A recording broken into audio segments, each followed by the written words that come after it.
नमस्कार विद्यार्थी मित्रांनो, अभ्यास मित्र परिवारामध्ये तुम्हा सर्वांचं स्वागत आहे। मित्रांनो, आपण डेली करंट अफेअर्सची सिरीज बघत आहोत, ठीक आहे। आणि मी काही दिवस जवळपास एक आठवडा सुट्टीवर गेलो होतो, त्यामुळे मधल्या काळात लेक्चर झाले नाही। काही लेक्चर हर्षाली मॅडमने घेतले, तर जो काही पोर्शन राहिला असेल तर त्यातले महत्त्वाचे क्वेश्चन जे ते डेलीच्या सेशन मध्ये मी इथून पुढे कव्हर करत जाईल, ठीक आहे।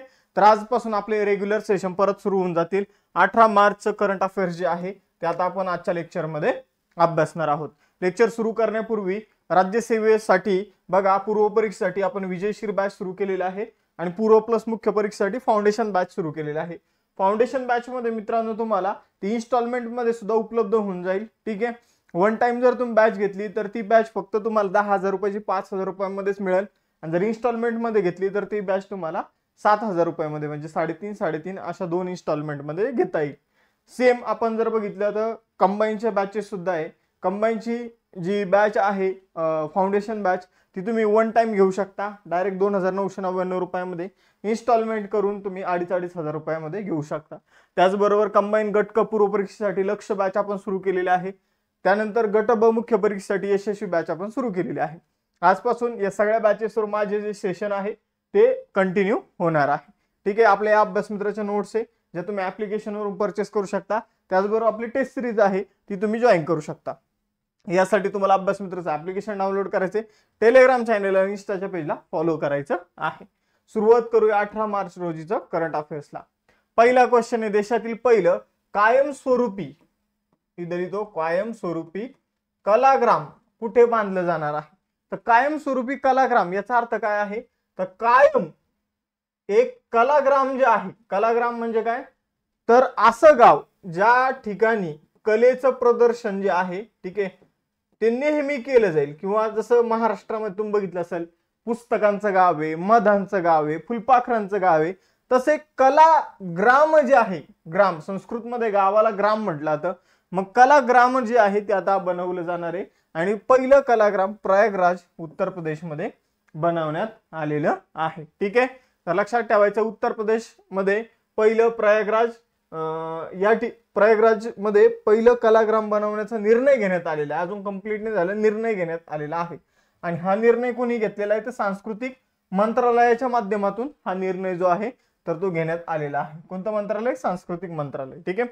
तर सांस्कृतिक मंत्रालय कला गाव स्थापन करणार आहे, ज्यामध्ये आपण जर बघितलं तर या गावांमध्ये देशातील विविध संस्कृती परंपराचं दर्शन जे आहे ते आपल्याला होणार आहे, ठीक आहे। मग आपल्याला जर बघितलं विविध कला, हस्तकला, उपक्रम, कार्यशाळा, प्रदर्शन या गावांमध्ये आपल्याला बघायला मिळणार आहे।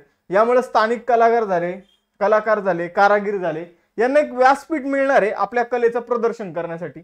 एखादा चित्रकार आहे तर तो चित्र मग या गावांमध्ये आपले ठेवू शकतो। एखादा समजा मडकी बनवतो आकर्षक, आपण त्याला काय म्हणतो की वेगवेगळे शोच्या वस्तू बनवतात मातीपासून, तर त्या ठेवू शकतो। काचेच्या वस्तू ठेवू शकतात, म्हणजे अशा आणि पारंपरिक ज्या आपल्या जुन्या जमान्यापासून चालत आलेल्या ज्या गोष्टी त्या सुद्धा ठेवल्या जाऊ शकतात, ठीक आहे। तर अशा प्रकारची ही कलाग्राम जे पहिलं कलाग्राम प्रयागराज मध्ये स्थापन केलं जाणार आहे। मग आता आपण पहिलं वहिल्या गोष्टी बघितल्या, ठीक आहे। प्रश्न जो होता तो पहिल्या वहिल्या या प्रकारातील होता। मग आता आपण सगळ्या पहिल्या वहिल्या घडामोडी सुद्धा बघून घेऊया, जे रिसेंट मध्ये झालेले आहे आणि मोस्ट इम्पॉर्टंट आहे। जसं की भारतातील पहिले AI विद्यापीठ आपल्या महाराष्ट्रात स्थापन केलं जाणार आहे। दलित उपकोटा लागू करणार, आपण असं म्हणू शकतो की आपण जर बघितलं दलित समुदायाला इतके दिवस जर आपण बघितलं तर नॉन क्रिमिलियर ची तरतूद नव्हती, पण आता ती दलित समुदायाला लागू होणार आहे। त्यानंतर जर बघितलं तर दलित उपकोटा कोण लागू केलेला आहे? हरियाणाने, ठीक आहे। त्यानंतर पाम तेल तुम्ही जे ताडाचं झाड असतं तर त्याला मोठे मोठे फळं येत असतात, एक छोटे छोटे बिया असलेले फळं येत असतात, तर त्यापासून पाम ऑइल बनवलं जातं। जे पाम ऑइल जे आपण खातो डेली, आईस्क्रीम वगैरे जे काही पदार्थ तुम्ही खात असाल तर त्यामध्ये मोस्टली पाम ऑइल असतं, ठीक आहे। मग आपण जर बघितलं हे पाम ऑइलने बनलेली जी गोष्ट आहे मित्रांनो, ती खाणं टाळत चला, कारण ते खूप घातक असतं शरीरासाठी, ठीक आहे।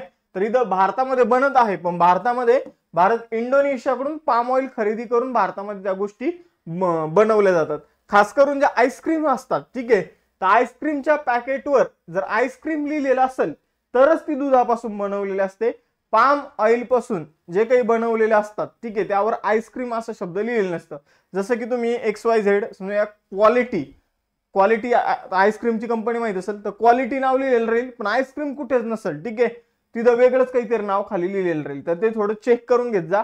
लहान मुलांसाठी सुद्धा हे खूप घातक असतात. तो पाम ऑइलचा पहिला प्रकल्प अरुणाचल प्रदेशमध्ये सुरू होत आहे. त्याचबरोबर भारतातील पहिले डॉल्फिन संशोधन केंद्र पटना बिहारमध्ये ओपन केलं जात आहे. आणि लहान मुलांचं कर्करोगाचं जे काही केंद्र आहे ते सुद्धा पटना बिहारमध्ये ओपन केलं जात आहे. 5 कोटी आयुष्यमान कार्ड बनवणारं राज्य कोणतं आहे? उत्तर प्रदेश आहे. भारतातील पहिला आयुर्वेदिक कॅफे कुठं बनत आहे? तर दिल्लीमध्ये. भारतातील दिल्ली विमानतळावर स्वयंसेवी यंत्रणा लागू करण्यात आलेली आहे. त्याचबरोबर जर बघितलं तर जलमग्न संग्रहालय आपण जर बघितलं तर भारतामध्ये महाराष्ट्रामध्ये सिंधुदुर्गमध्ये बांधलं जात आहे. आणि यासाठी आपण INS गुलदार या जहाजाला आपण बुडवलेलं आहे. बुडवण्याचा अलीकडे निर्णय घेतलेला आहे. अलीकडे IIT मद्रासमध्ये भारतातील पहिला हायपरलूप प्रकल्पाची चाचणी घेण्यात आलेली आहे. त्याचबरोबर चंद्राच्या दक्षिण ध्रुवाचा नकाशा कोणी बनवलेला आहे? इस्रोने अलीकडे तयार केलेला आहे. भारतातील पहिली वन्यजीव बायोबँक दार्जिलिंग प्राणी संग्रहालयात उघडण्यात आलेली आहे. आणि भारतातील पहिली एअर टॅक्सी प्रोटोटाइप कुणी सादर केलेली आहे? तर सरला एव्हिएशन. यानंतर जागतिक किडनी दिवस जो आहे 2025 तो कधी सेलिब्रेट करण्यात आला? तर जागतिक किडनी दिवस 13 मार्चला सेलिब्रेट करण्यात आलेला आहे. मग कोणत्याही दिवसाची आपल्याला काय लक्षात ठेवायची? ते दिवसाची तारीख आणि थीम, ठीक आहे. मग आपण जर बघितलं तर जागतिक किडनी दिवस दरवर्षी मार्च महिन्याच्या दुसऱ्या गुरुवारी सेलिब्रेट केला जातो. म्हणून हा मार्च मध्ये 13 मार्चला सेलिब्रेट करण्यात आला, ठीक आहे. अशा बरेचसे दिवस आहे की जे फिक्स तारीखेला सेलिब्रेट केले जातात, ठीक आहे. जसं की 1 डिसेंबर 8 दिन तो दरवर्षी त्याच तारखेला सेलिब्रेट केला जातो. पण काही दिवस असे की जसं की वसुंधरा दिवस झाला, ठीक आहे, तर आपण ते काय करत असतो? वसुंधरा तास झाले, ठीक आहे, आपण ते काय करत असतो? तर अर्थावर त्याला आपण म्हणतो ते विशिष्ट समजून घ्या, या महिन्याच्या 4थ्या शनिवारी, या महिन्याच्या 3ऱ्या रविवारी, ठीक आहे. तर तसे काही दिवस असतात. मग आपण जर बघितलं जागतिक किडनी दिन मार्च महिन्याच्या दुसऱ्या गुरुवारी सेलिब्रेट केला जातो. 13 मार्च ही तारीख आहे. याची थीम आहे are your kidneys okay, detect early, protect kidney health. आणि हा दिवस 2006 मध्ये प्रथमतः सेलिब्रेट करण्यात आला होता. कोणत्या राज्य सरकारने मार्च 2025 मध्ये अर्थसंकल्पासाठी हे जे चिन्ह आहे रुपयाचं, याऐवजी जर आपण बघितलं तर हे अशा प्रकारचं जे चिन्ह आहे ते वापरलेलं आहे. ते कुणी केलं? तर हे तमिळनाडूने केलेलं आहे. आपण असं म्हणू शकतो की हे थोडं देश विरोधी कृत्य आपल्याला म्हणता येईल, कारण आपला देश, आपल्या देशाने ऑफिशियली रुपयाचे हे चिन्ह जे आहे ते स्वीकारलेलं आहे. हे करण्याची काहीच एक गरज नव्हती, पण हा निर्णय तमिळनाडू सरकारने घेतलेला आहे. हे चुकीचं आहे, ठीक आहे. तर तमिळनाडू हेच उत्तर आहे मित्रांनो. कुठेतरी आपल्या देशाची जी अखंडता आहे तर त्याला इजा पोहोचल असे निर्णय काही राज्यांनी घ्यायला सुरुवात केलेली आहे. त्यामधलं पहिलं पाऊल आपण हे म्हणूया की तमिळनाडूने हे चिन्ह वापरलेले. हे चिन्ह नाही वापरायला पाहिजे खरं जर आपण बघितलं तर, ठीक आहे. तर आपण जर बघितलं तर तमिळनाडूचे मुख्यमंत्री आहे M.K. स्टॅलिन, तर त्यांनी रुपयाचं चिन्ह ऐवजी तिथलं तमिळ भाषेतील तमिळ लिपीतील जे काही आपण म्हणूया पैशाचं चिन्ह आहे तर त्याचा वापर इथे केलेला आपल्याला बघायला मिळतो. आणि यावरून जर आपण बघितलं तर वाद निर्माण झालेला आहे, ठीक आहे.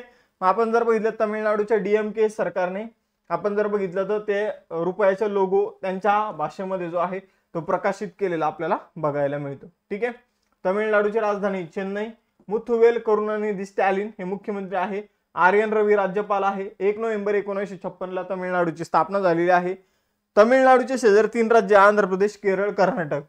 तमिळनाडूमध्ये मधुमलाई, मुकुत्री आणि त्यानंतर गिंडी ही राष्ट्रीय उद्यान आपल्याला तमिळनाडूमध्ये बघायला मिळतात. त्यानंतर चौथा क्वेश्चन आहे, मार्च 2025 मध्ये Atal Bihari Vajpayee institute of public services and इनोव्हेशनचं उद्घाटन कुठे करण्यात आलेलं आहे? तर बघा मित्रांनो, Atal Bihari Vajpayee institute of public services and innovation, बघा मित्रांनो, अशा प्रकारची एक संस्था की जी काय करेल तर गव्हर्नमेंट सर्वंट जे असणार आहे तर त्यांना ट्रेन करेल आणि त्यांना वेळोवेळी अपडेट त्यांच्यामध्ये इनोव्हेशन करण्याचा प्रयत्न करेल, ठीक आहे.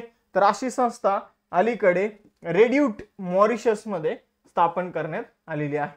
बघा मित्रांनो, मॉरिशसचे जे पंतप्रधान आहे नवीन चंद्र रामगुलाम आणि भारताचे जे पंतप्रधान आहे श्री नरेंद्र मोदी यांनी रेड्यूट मॉरिशस मध्ये या संस्थेचं उद्घाटन केलेलं आहे.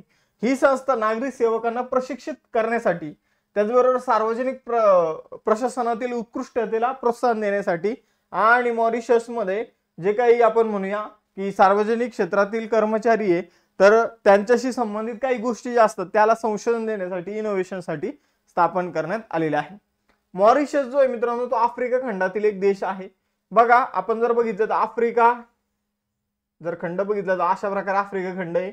या ठिकाणी तुम्हाला मॉरिशसची बेटं बघायला मिळतात. ठीक आहे. मॉरिशस मध्ये आपण जर बघितलं तर जवळपास 70-80% पॉप्युलेशन जी आहे ती आपल्या भारतातली आहे.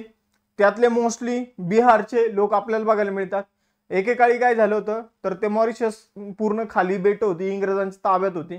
तिथल्या काही ट्रायबल तिथले काही लोक होते, पण यांनी काय केलं, भारतामधून कामगारांना इंग्रजांनी मॉरिशसमध्ये येऊन गेले आणि तिथे त्यांच्याकडून काम करून घेतलं. मग त्यानंतर मॉरिशसमध्ये ते कामगार तसेच राहिले आणि त्यांनी मिळून एक मॉरिशस देश जो आहे तो पुढे चालवण्याचं काम केलं. तर अशा प्रकारे मॉरिशसची स्टोरी आहे. कॅपिटल आहे पोर्ट लुई.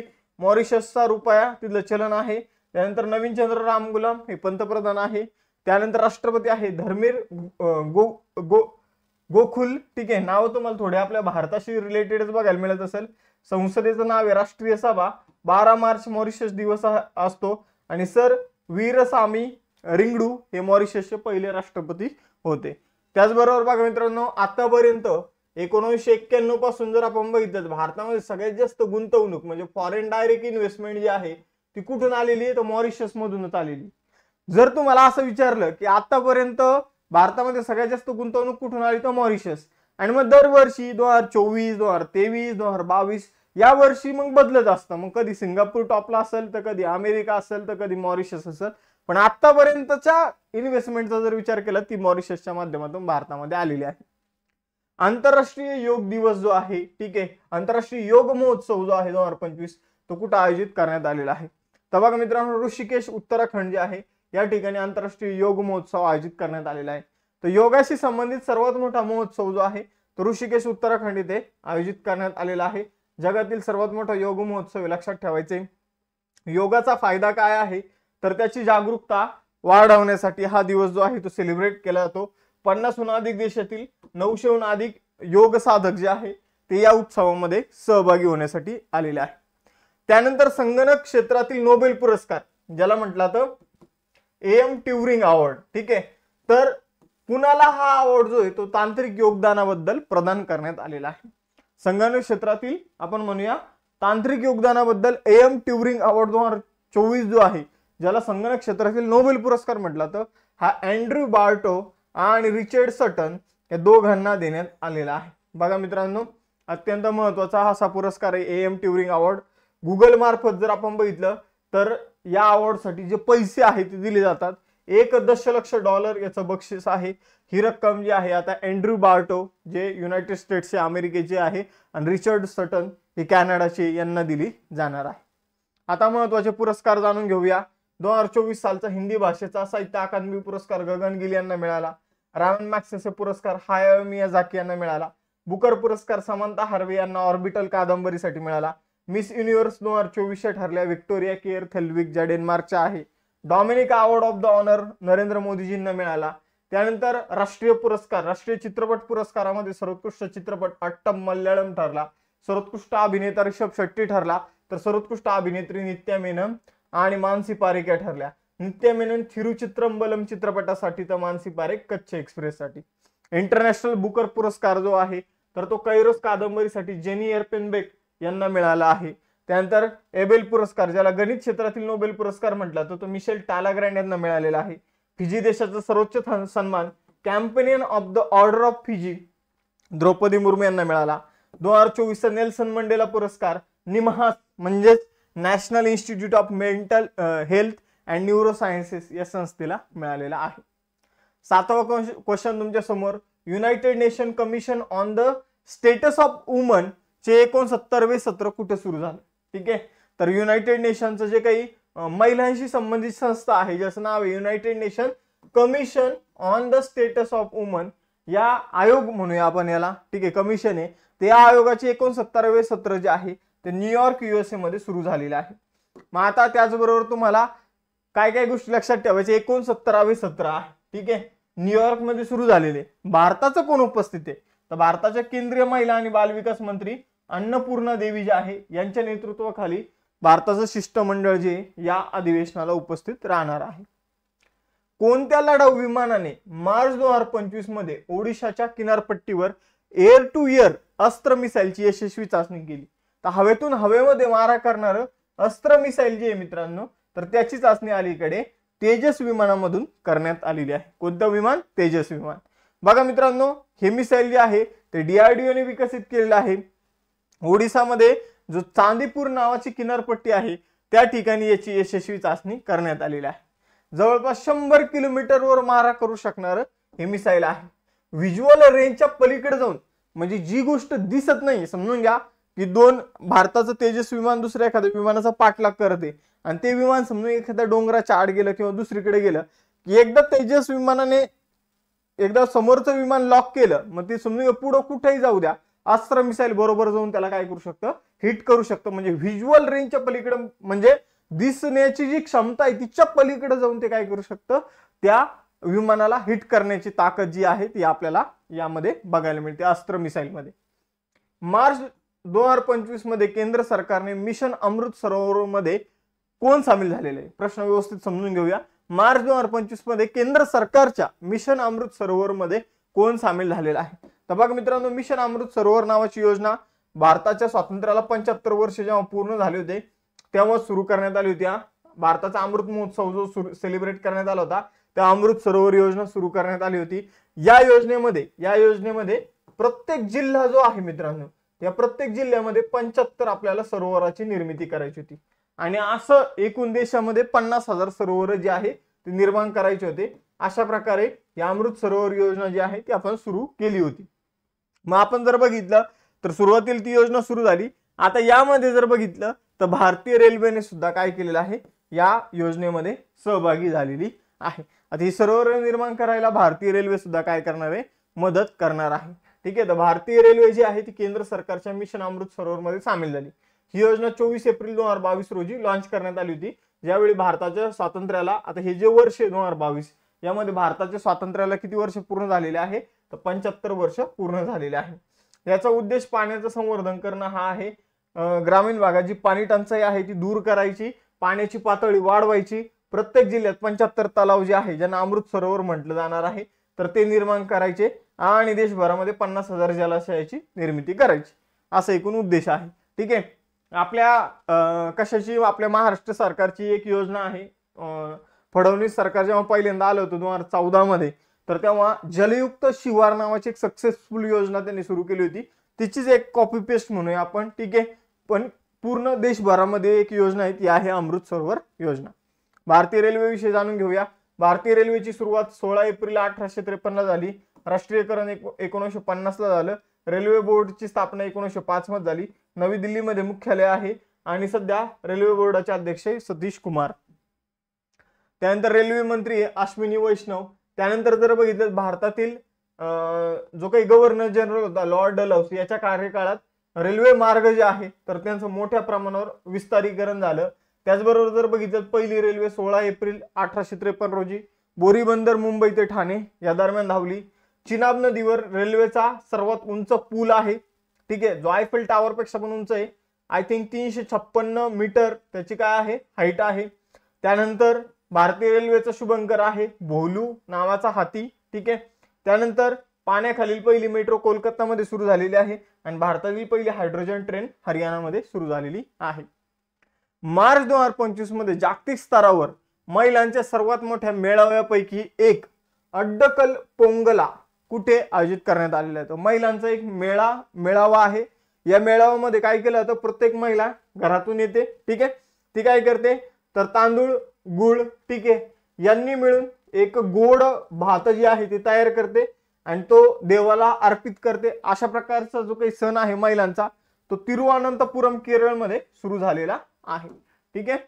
तर आपण जर बघितलं अड्डकल पोंगला जो आहे तर हा एक महिला, यामध्ये सगळ्या महिला सामील होतात. ठीक आहे. हा सण केरळमध्ये सेलिब्रेट केला जातो. अदुकल भगवती मंदिरामध्ये याचं आयोजन केलं जातं. दरवर्षी जर आपण बघितलं फेब्रुवारी किंवा मार्च महिन्यामध्ये हा मेळावा आयोजित केला जातो. 10 दिवसांचा हा आपण म्हणूया छोटासा उत्सव आहे. यामध्ये तांदूळ, गुळ आणि नारळापासून बनवलेला जो काही गोड पदार्थ आहे तर तो काय केला जातो, या देवीला अर्पण केला जातो. ठीक आहे. यामध्ये लाखो स्त्रिया ज्या आहे ते सहभाग नोंदवतात, ज्यामुळे हा जागतिक स्तरावरील महिलांचा सर्वात मोठा मेळावा बनतो. हा सण केरळची संस्कृती आणि परंपरेचा एक महत्वाचा भाग सुद्धा आहे. केरळ विषय जाणून घेऊया. 1 नोव्हेंबर 1956 स्थापना. तिरुअनंतपुरम राजधानी. पिनाराई विजयन हे मुख्यमंत्री आहे. राजेंद्र विश्वनाथ आर्लेकर राज्यपाल आहे. लोकसभेच्या 20, राज्यसभेच्या 9, विधानसभेच्या 140 जागा आणि या केरळमध्ये जिल्ह्यांची संख्या आहे 14. यानंतर 11वा क्वेश्चन आहे, मार्च 2025 मध्ये कोणता देश जगातील दुसऱ्या क्रमांकाचं सर्वात मोठं रस्ते नेटवर्क असणारा देश बनलेला आहे? तर जगातील सगळ्यात जास्त रस्ते नेटवर्क आहे अमेरिकेमध्ये. 2 नंबरला आता आहे भारत आणि 3 नंबरला आहे चायना. तर जेव्हापासून नितीन गडकरीजी यांच्या हातात रस्ते मंत्री जेव्हा झालेले आहे आणि त्यांच्या हातात जेव्हा रस्त्यांची कमान पडलेली आहे, त्यांनी भारतातील रस्त्यांचं जाळ एवढ्या मोठ्या प्रमाणावर वाढवलेलं आहे की भारत आता दुसऱ्या क्रमांकावर आलेला आहे. सगळ्यात जास्त रस्ते जर बघितले तर अमेरिकेमध्ये जवळपास 68 लाख. ठीक आहे. भारतामध्ये 63 लाख आणि चायनामध्ये 53 लाख. आपण जर बघितलं गेल्या 8 वर्षामध्ये भारतातील रस्त्यांचं जाळं 1.45 लाख आणि 1.45 लाख किलोमीटरने वाढलेला आहे. हे सगळे किलोमीटर मध्ये आकडे 68 lakh kilometre, 63 lakh kilometre, 53 lakh kilometre. यानंतर जर बघितलं भारताशी संबंधित काही महत्त्वाच्या चालू घडामोडी बघूया. युनेस्कोने भारतातील इंदूर आणि उदयपूरला पाणथळ शहर म्हणून मान्यता दिली आहे. देशातील पहिले जागतिक शांतता केंद्राचं उद्घाटन गुरुग्राम हरियाणामध्ये झालेलं आहे. भारताने ICC चॅम्पियन्स ट्रॉफी जिंकलेले उपविजेता राहिलेला आहे न्यूझीलंड. भारताने जर आपण बघितलं तर T-72 टँक साठी इंजिन पुरवण्यासाठी जर बघितलं तर रशियासोबत करार केलेला आहे. 2024 मध्ये IPO द्वारे जास्तीत जास्त निधी उभा केलेला आहे भारताने. 5वे आशियाई महिला कबड्डी विजेतेपद भारताने जिंकलेले आहे. भारतात प्रथमच केलेल्या सर्वेक्षणात आपण जर बघितलं तर नदीमध्ये किती डॉल्फिनची संख्या आढळलेली आहे? 6300 अधिक. जगातील चौथा सर्वात मोठा जागतिक पैसा जगातील चौथा सर्वात मोठा जागतिक पैसा केंद्र. ठीक आहे. हा इथं काहीतरी गडबड झालेली दिसते. प्रॉपर जो काही क्वेश्चन टाकायचा होता तो ऍड नाही झाला. ठीक आहे. आपण याला पुढच्या लेक्चरमध्ये दुरुस्त करून घेऊया. ठीक आहे. अर्थव्यवस्थेच्या बाबतीत जर तिथं बोलायचं असेल तर भारत 5वा सगळ्यात मोठा अर्थव्यवस्था असलेला देश आहे. कोणत्या भारतीयाने मिसेस युनिव्हर्स 2025 ही पदवी जिंकलेली आहे? तर एंजेला स्वामी यांनी काही जिंकलेले आहे मिसेस युनिव्हर्स. इथं मिसेस हा शब्द लागतो म्हणजे इथं लग्न झालेल्या स्त्रियांची ही स्पर्धा आहे. हा मुद्दा तुम्हाला लक्षात ठेवायचा आहे. तर या सगळ्या लग्न झालेल्या स्त्रियांची ही मिसेस युनिव्हर्स नावाची स्पर्धा असते मित्रांनो, लक्षात ठेवा. ठीक आहे. तर आपण जर बघितलं एंजेला स्वामी यांनी मिसेस युनिव्हर्स नावाची स्पर्धा जी आहे तर ती जिंकलेली आहे. आपण जर बघितलं एंजेला स्वामी या बिकानेर राजस्थानच्या रहिवासी आहे. ठीक आहे. तर थायलंड मधील पटाया या ठिकाणी ही स्पर्धा झाली होती आणि त्यामध्ये एंजेला स्वामी यांनी ही स्पर्धा जिंकलेली आहे. नमस्कार विद्यार्थी मित्रांनो, अभ्यास मित्र परिवारामध्ये तुम्हा सर्वांचं स्वागत आहे. मित्रांनो, आपण डेली करंट अफेअर्स बघत आहोत आणि आज आपण 19 मार्च रोजीचं करंट अफेअर्स जे आहे तर ते इथं अभ्यासणार आहोत. लेक्चर सुरू करण्यापूर्वी मित्रांनो, राज्यसेवा पूर्व परीक्षेची जाहिरात आलेली आहे आणि त्यासाठी आपण विजयश्री नावाची बॅच सुरू केलेली आहे. ऑलरेडी त्याचे लेक्चर जे आहे ते सुरू झालेले आहे. ठीक आहे. त्याचबरोबर कंबाईन गटक पूर्व परीक्षेची लक्ष्य बॅच जी आहे ती आपण सुरू केलेली आहे. कंबाईन गटक पूर्व परीक्षा जी होणार आहे. त्याचबरोबर जर बघितलं तर फाउंडेशन बॅच सुरू केलेली आहे कंबाईन गट ब गटक पूर्व प्लस मुख्य प्लस इंटरव्ह्यू साठी. त्याचबरोबर राज्यसेवेची सुद्धा फाउंडेशन बॅचेस आहे. त्याचबरोबर गट ब मुख्य परीक्षेची सुद्धा आपल्याकडे यशस्वी बॅच आहे. त्याचबरोबर बघा या अभ्यास मित्राच्या क्लास नोट्स आहे. यापैकी बऱ्याचशा बॅचेस तुमच्यापैकी बऱ्याचशा जणांनी परचेस केलेल्या असतील. बाकी ज्यांनी केलेलं नसेल त्यांनी लवकरात लवकर करा, कारण आता ऍडव्हर्टाईज सुद्धा आलेली आहे. ठीक आहे. तर लेक्चर सुरू करण्यापूर्वी तुम्ही काय करा, तर लेक्चरचे जे डिस्क्रिप्शन बॉक्स आहे लेक्चर झाल्यानंतर आपल्या ॲपची लिंक दिलेली त्यामध्ये, तर त्यावरून आपलं ॲप्लिकेशन डाउनलोड करा, टेलिग्राम चॅनल जॉईन करा. लवकरच आपले 25,000 फॉलोअर्सचे ते टेलिग्रामवर होणार आहे सबस्क्रायबर्स. आणि त्याचबरोबर जर बघितलं तर इंस्टाचं पेज सुद्धा फॉलो करायला विसरू नका. 19 मार्चचं करंट अफेअर्स आता आपण इथं बघूया. सुरुवातीचा पहिला सोपा क्वेश्चन आहे बघा. महिला प्रीमियर लीग जी आहे WPL, आता ज्यांनी बघितलं असेल त्यांना माहितच असेल. WPL 2025चं अंतिम विजेतेपद कोणी जिंकलेलं आहे? तर WPL वुमन्स प्रीमियर लीग जी आहे मित्रांनो ही जिंकलेली आहे मुंबई इंडियन्सने. त्यांनी कोणाचा पराभव केला? तर त्यांनी दिल्ली कॅपिटल्सचा पराभव केलेला आहे. बघा WPL ची ही तिसरी आवृत्ती होती. कितवी? थर्ड आवृत्ती आहे, तिसरी आवृत्ती आहे. आता इथं काही गोष्टी सांगतो ते लक्षात घ्या. पहिली आवृत्ती जी आहे ती मुंबईने जिंकली होती, दुसरी जी आहे ती RCB ने जिंकली होती आणि तिसरी आवृत्ती जी आहे ती आता मुंबईने जिंकलेली आहे. त्याचबरोबर तुम्हाला सांगू इच्छितो की या तिन्ही आवृत्तीमध्ये उपविजेता जो आहे मित्रांनो, उपविजेता जो आहे तर तो तिन्ही आवृत्तीमध्ये दिल्ली कॅपिटल्सच राहिलेला आहे. ठीक आहे, तर एवढं तुम्हाला लक्षात ठेवायचं बेसिक. अजून काही गोष्टी सांगतो ज्या महत्त्वाच्या आहे. अंतिम सामना जो आहे तो ब्रेबॉर्न स्टेडियमवर खेळवला गेला होता, जिथं मुंबईने दिल्लीचा 8 रनांनी पराभव केलेला आपल्याला बघायला मिळतो. आपण जर बघितलं तर इथे विजेते बघितले BCCI मार्फत WPLचं आयोजन जे आहे ते केलं जातं. IPLचं आयोजन सुद्धा BCCI मार्फतच केलं जातं. आवृत्ती सांगितली तिसरी. पहिली आवृत्ती 2023 मध्ये आयोजित करण्यात आली होती. 2023, 24 आणि 25 एकूण 5 संघ यामध्ये सहभागी आपल्याला झालेले बघायला मिळतात. आपण जर बघितलं तर IPL मध्ये जास्त टीम्स असतात, 10 संघ असतात, इथं 5 संघ आपल्याला बघायला मिळतात. मग आपण जर बघितलं तर ही स्पर्धा 4 ठिकाणी जे स्टेडियम आहे त्यावर खेळवली गेलेली आहे. जसं की बँगलोर मध्ये चिन्नास्वामी स्टेडियम, लखनौ मध्ये जे काही स्टेडियम आहे, ठीक आहे, त्याचबरोबर वडोदरा गुजरात मध्ये जे काही स्टेडियम आहे आणि मुंबईमध्ये आपलं ब्रेबॉर्न स्टेडियम जे आहे तर तिथं हे सामने खेळवले गेले होते. मग आता या WPL मध्ये ऑरेंज कॅप म्हणजे जे सगळ्यात जास्त रन करतो त्याला ऑरेंज कॅप मिळते. तर सगळ्यात जास्त रन जे आहे ते नेट सायवर ब्रंटने केलेले आहे 523. पर्पल कॅप जे सगळ्यात जास्त विकेट घेणारा खेळाडू असतो एमेलिया केर, हिला हा पर्पल कॅप जी आहे ती मिळालेली आहे. तिने 18 विकेट घेतलेले आहे. Player of the tournament Nat Sciver Brunt ही ठरलेली आहे. आणि त्याचबरोबर player of the match Harmanpreet Kaur Mumbai इंडियन्सची कॅप्टन होती, ती ठरलेली आहे.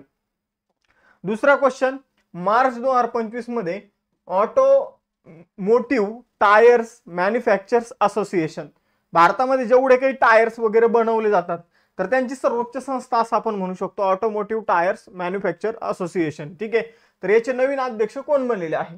बघा मित्रांनो, याचे नवीन अध्यक्ष बनलेले अरुण मामेन. ठीक आहे, अरुण मामेन सध्या तुम्हाला एक कंपनी माहित असेल, ठीक आहे, MRF टायर तर सगळ्यांनाच माहित असेल. तर यामध्ये उपाध्यक्ष आहे आणि आता त्यांना ऑटोमोटिव्ह टायर मॅन्युफॅक्चर असोसिएशनचे अध्यक्ष बनवण्यात आलेला आहे. तर आपण जर बघितलं तर सध्या उपाध्यक्ष आणि व्यवस्थापकीय संचालक म्हणून काम करत आहे ती MRF लिमिटेड मध्ये.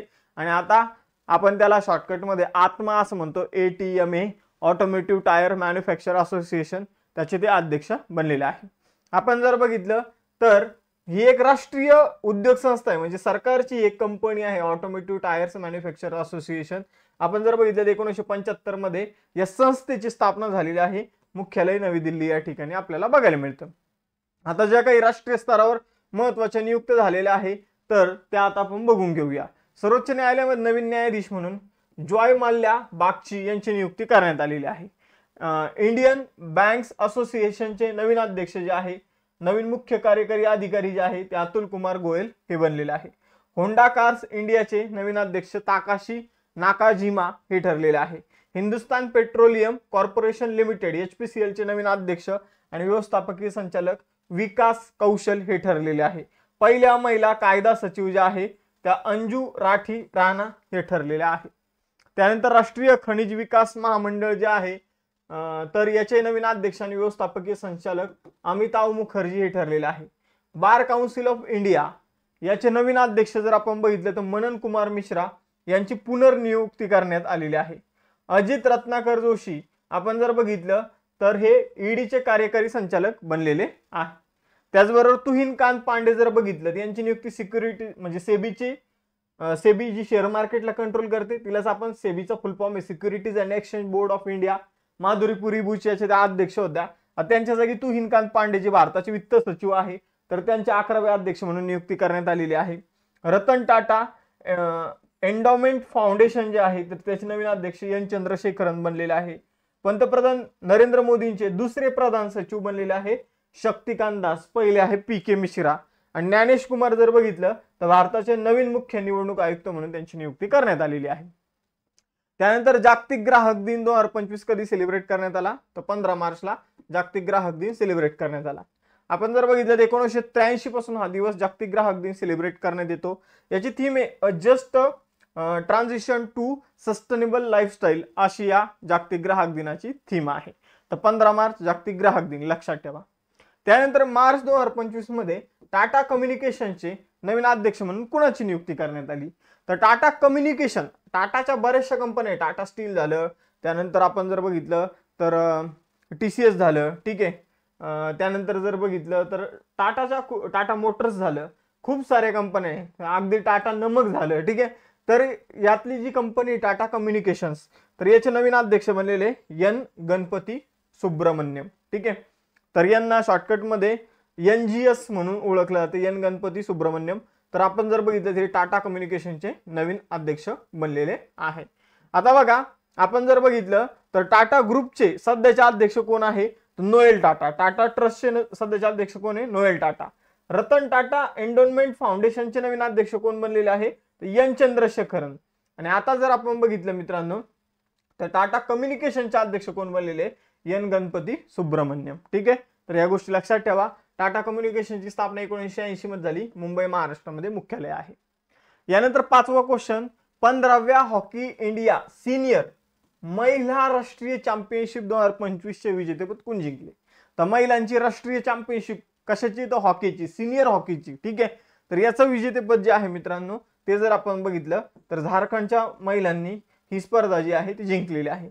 त्यांनी कुणाला हरवलं? तर त्यांनी हरियाणाला फायनल सामन्यामध्ये आपण जर बघितलं तर मात दिलेली आपल्याला बघायला मिळते. तर ही जी राष्ट्रीय चॅम्पियनशिप जी आहे मित्रांनो ती हरियाणाने जिंकलेली आहे. हिचं आयोजन पंचकुला हरियाणामध्ये करण्यात आलं होतं. झारखंडने जिंकलेले आहे, त्यांनी हरियाणाला हरवलेलं आहे, ठीक आहे. तर झारखंडने जिंकले, हरियाणाला हरवलं, आयोजन सुद्धा पंचकुला हरियाणामध्ये करण्यात आलं होतं, ठीक आहे. तर पेनल्टी शूटआउट मध्ये हरियाणाचा आपण जर बघितलं झारखंडने 4-3 असा पराभव केलेला आहे, ठीक आहे. तर एवढी गोष्ट लक्षात ठेवायची आहे. आपण जर बघितलं झारखंडच्या संघाने ही ट्रॉफी प्रथमच जिंकलेली आहे. झारखंड विजेता आहे, उपविजेता हरियाणा आहे ज्याला रौप्य पदक देण्यात आलं, विजेत्याला सुवर्ण पदक, आणि तिसऱ्या क्रमांकावर राहिला मिझोरम, त्याला कांस्य पदक देण्यात आलेलं आहे. क्रीडाविषयक घडामोडीवर प्रश्न होता, मग क्रीडाविषयक घडामोडी बघून घेऊया.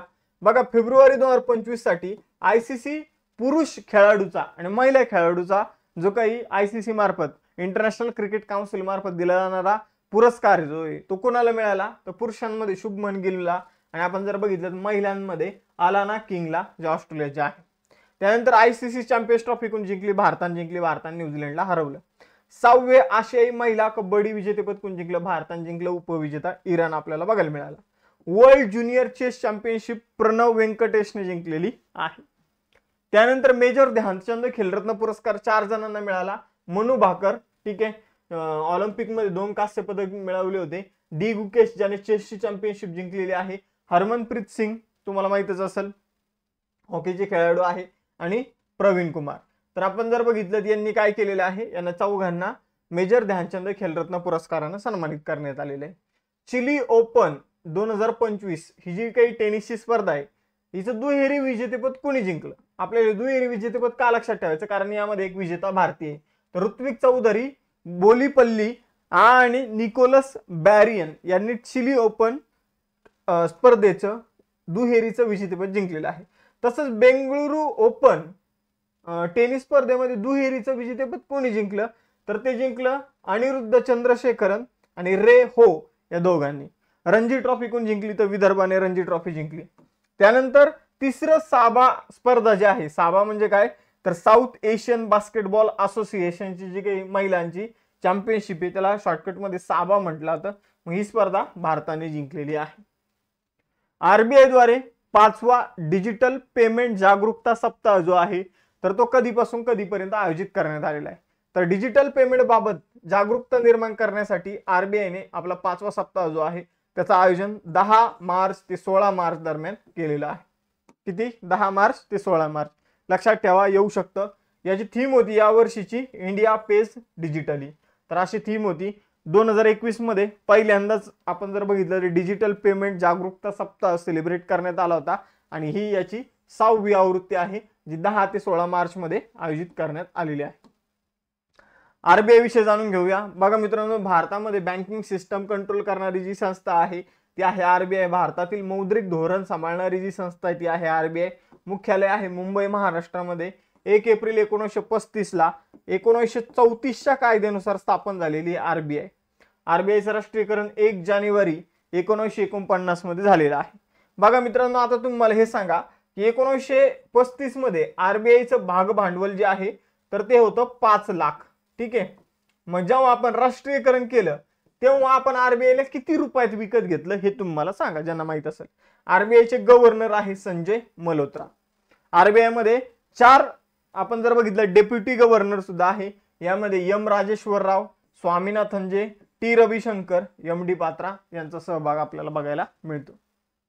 कोणत्या राज्य सरकारने मुख्यमंत्री समृद्ध परिवार योजना सुरू केलेली आहे?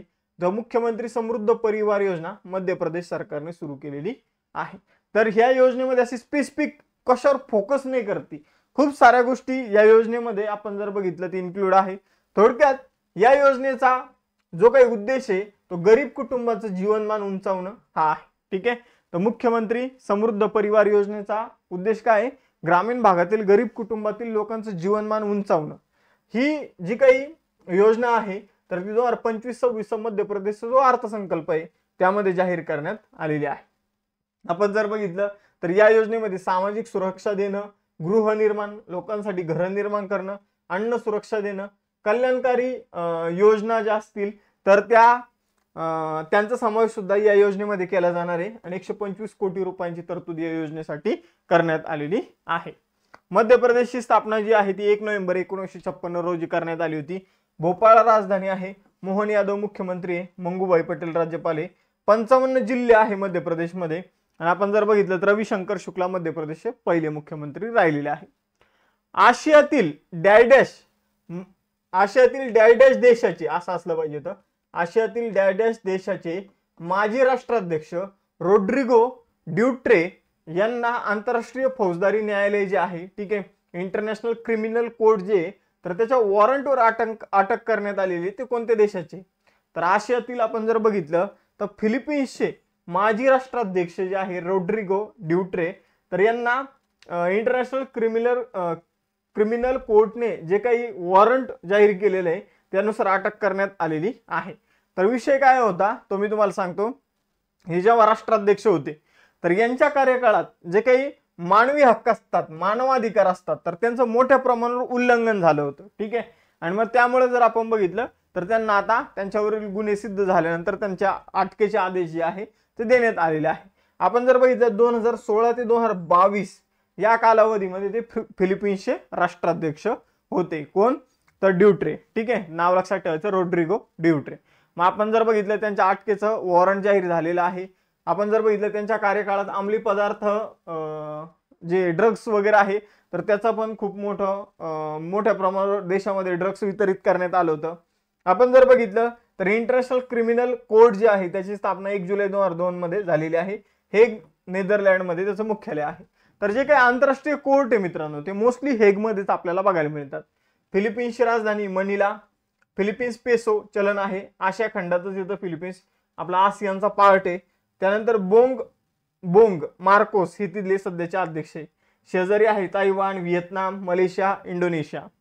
त्यानंतर जर बघितलं फिलिपिन्सशी संबंधित काही महत्वाचे कन्सेप्ट जीके करंट अफेअर्स लक्षात ठेवायचे, जसं की फिलिपिन्स आणि व्हिएतनाम मध्ये दक्षिण चीन समुद्र आहे.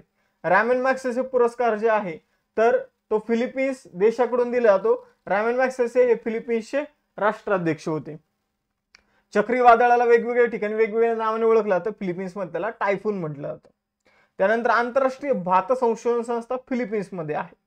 ठीक आहे. राष्ट्रीय भात संशोधन संस्था कुठे आहे हे तुम्ही मला कमेंट बॉक्स मध्ये सांगा.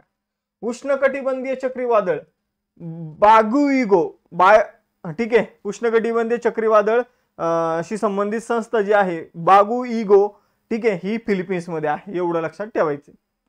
यानंतर भारत मार्च 2025 मध्ये कोणत्या देशात थेट परकीय गुंतवणुकीचा सर्वोच्च स्रोत बनलेला आहे? तर मार्च 2025 चा जर आपण विचार केला तर भारताने सगळ्यात जास्त थेट परकीय गुंतवणूक जी आहे तर ती केलेली संयुक्त अरब अमिरात मध्ये. ठीक आहे, दुबईमध्ये. मग आपण जर बघितलं संयुक्त अरब अमिरात UAE मध्ये भारत सगळ्यात जास्त गुंतवणूक केलेली आहे. भारत त्यांचा सगळ्यात मोठा आपण जर बघितलं तर जे काही फॉरेन डायरेक्ट इन्व्हेस्टर जो आहे तो भारत बनलेला आहे. भारताने एकूण FDI पैकी 21.5% FDI भारतातून दुबई UAE मध्ये झालेली आहे. दुसऱ्या क्रमांकावर US 13.7%, तिसऱ्या क्रमांकावर फ्रान्स 11%, चौथ्या क्रमांकावर UK युनायटेड किंगडम 10%, स्वित्झर्लंड मग 6.9%. आपण जर बघितलं तर UAE ची राजधानी आहे अबुधाबी, दिरहम तिथलं चलन आहे, आशिया खंडात येतो, आणि आपण जर बघितलं तर अरबी तिथली भाषा आहे. मार्च 2025 मध्ये प्रवाह आणि सारथी उपक्रमांसाठी डिजिटल ट्रान्सफॉर्मेशन अवॉर्ड जो आहे 2025 तो कोणाला प्रदान करण्यात आलेला आहे. पहिले अवॉर्ड विषयी जाणून घेऊया. तर एखादी समजून घ्या संस्था जर डिजिटलायझेशनवर फोकस करण्यासाठी प्रयत्न करत असेल तर त्यासाठी एक अवॉर्ड दिला जातो आपल्याकडे, डिजिटल ट्रान्सफॉर्मेशन अवॉर्ड. मग आपण जर बघितलं तर प्रवाह आणि सारथी नावाचे उपक्रम जे ते कोणी सुरू केलेले तर रिझर्व्ह बँक ऑफ इंडियाने, आणि त्यासाठी त्यांना डिजिटल ट्रान्सफॉर्मेशन अवॉर्ड 2025 ने सन्मानित करण्यात आलेले RBI ला. ठीक आहे. आपण जर बघितलं तर RBI ला central banking London United kingdom द्वारे हा अवॉर्ड देण्यात आलेला आहे. म्हणजे अवॉर्ड कोणामार्फत देण्यात येतो? UK च्या सरकारमार्फत देण्यात येतो. मग आपण जर बघितलं तर हे जे काही उपक्रम आहे, सारथी नावाचा उपक्रम जो आहे तो जानेवारी 2023 मध्ये सुरू करण्यात आला होता. RBIच्या कर्मचाऱ्यांना सुरक्षितपणे दस्तऐवज संग्रहित करण्यासाठी म्हणजे कलेक्ट करण्यासाठी, सामायिक करण्यासाठी सक्षम करणे हे त्याचं उद्दिष्ट होतं सारथी उपक्रमाचं.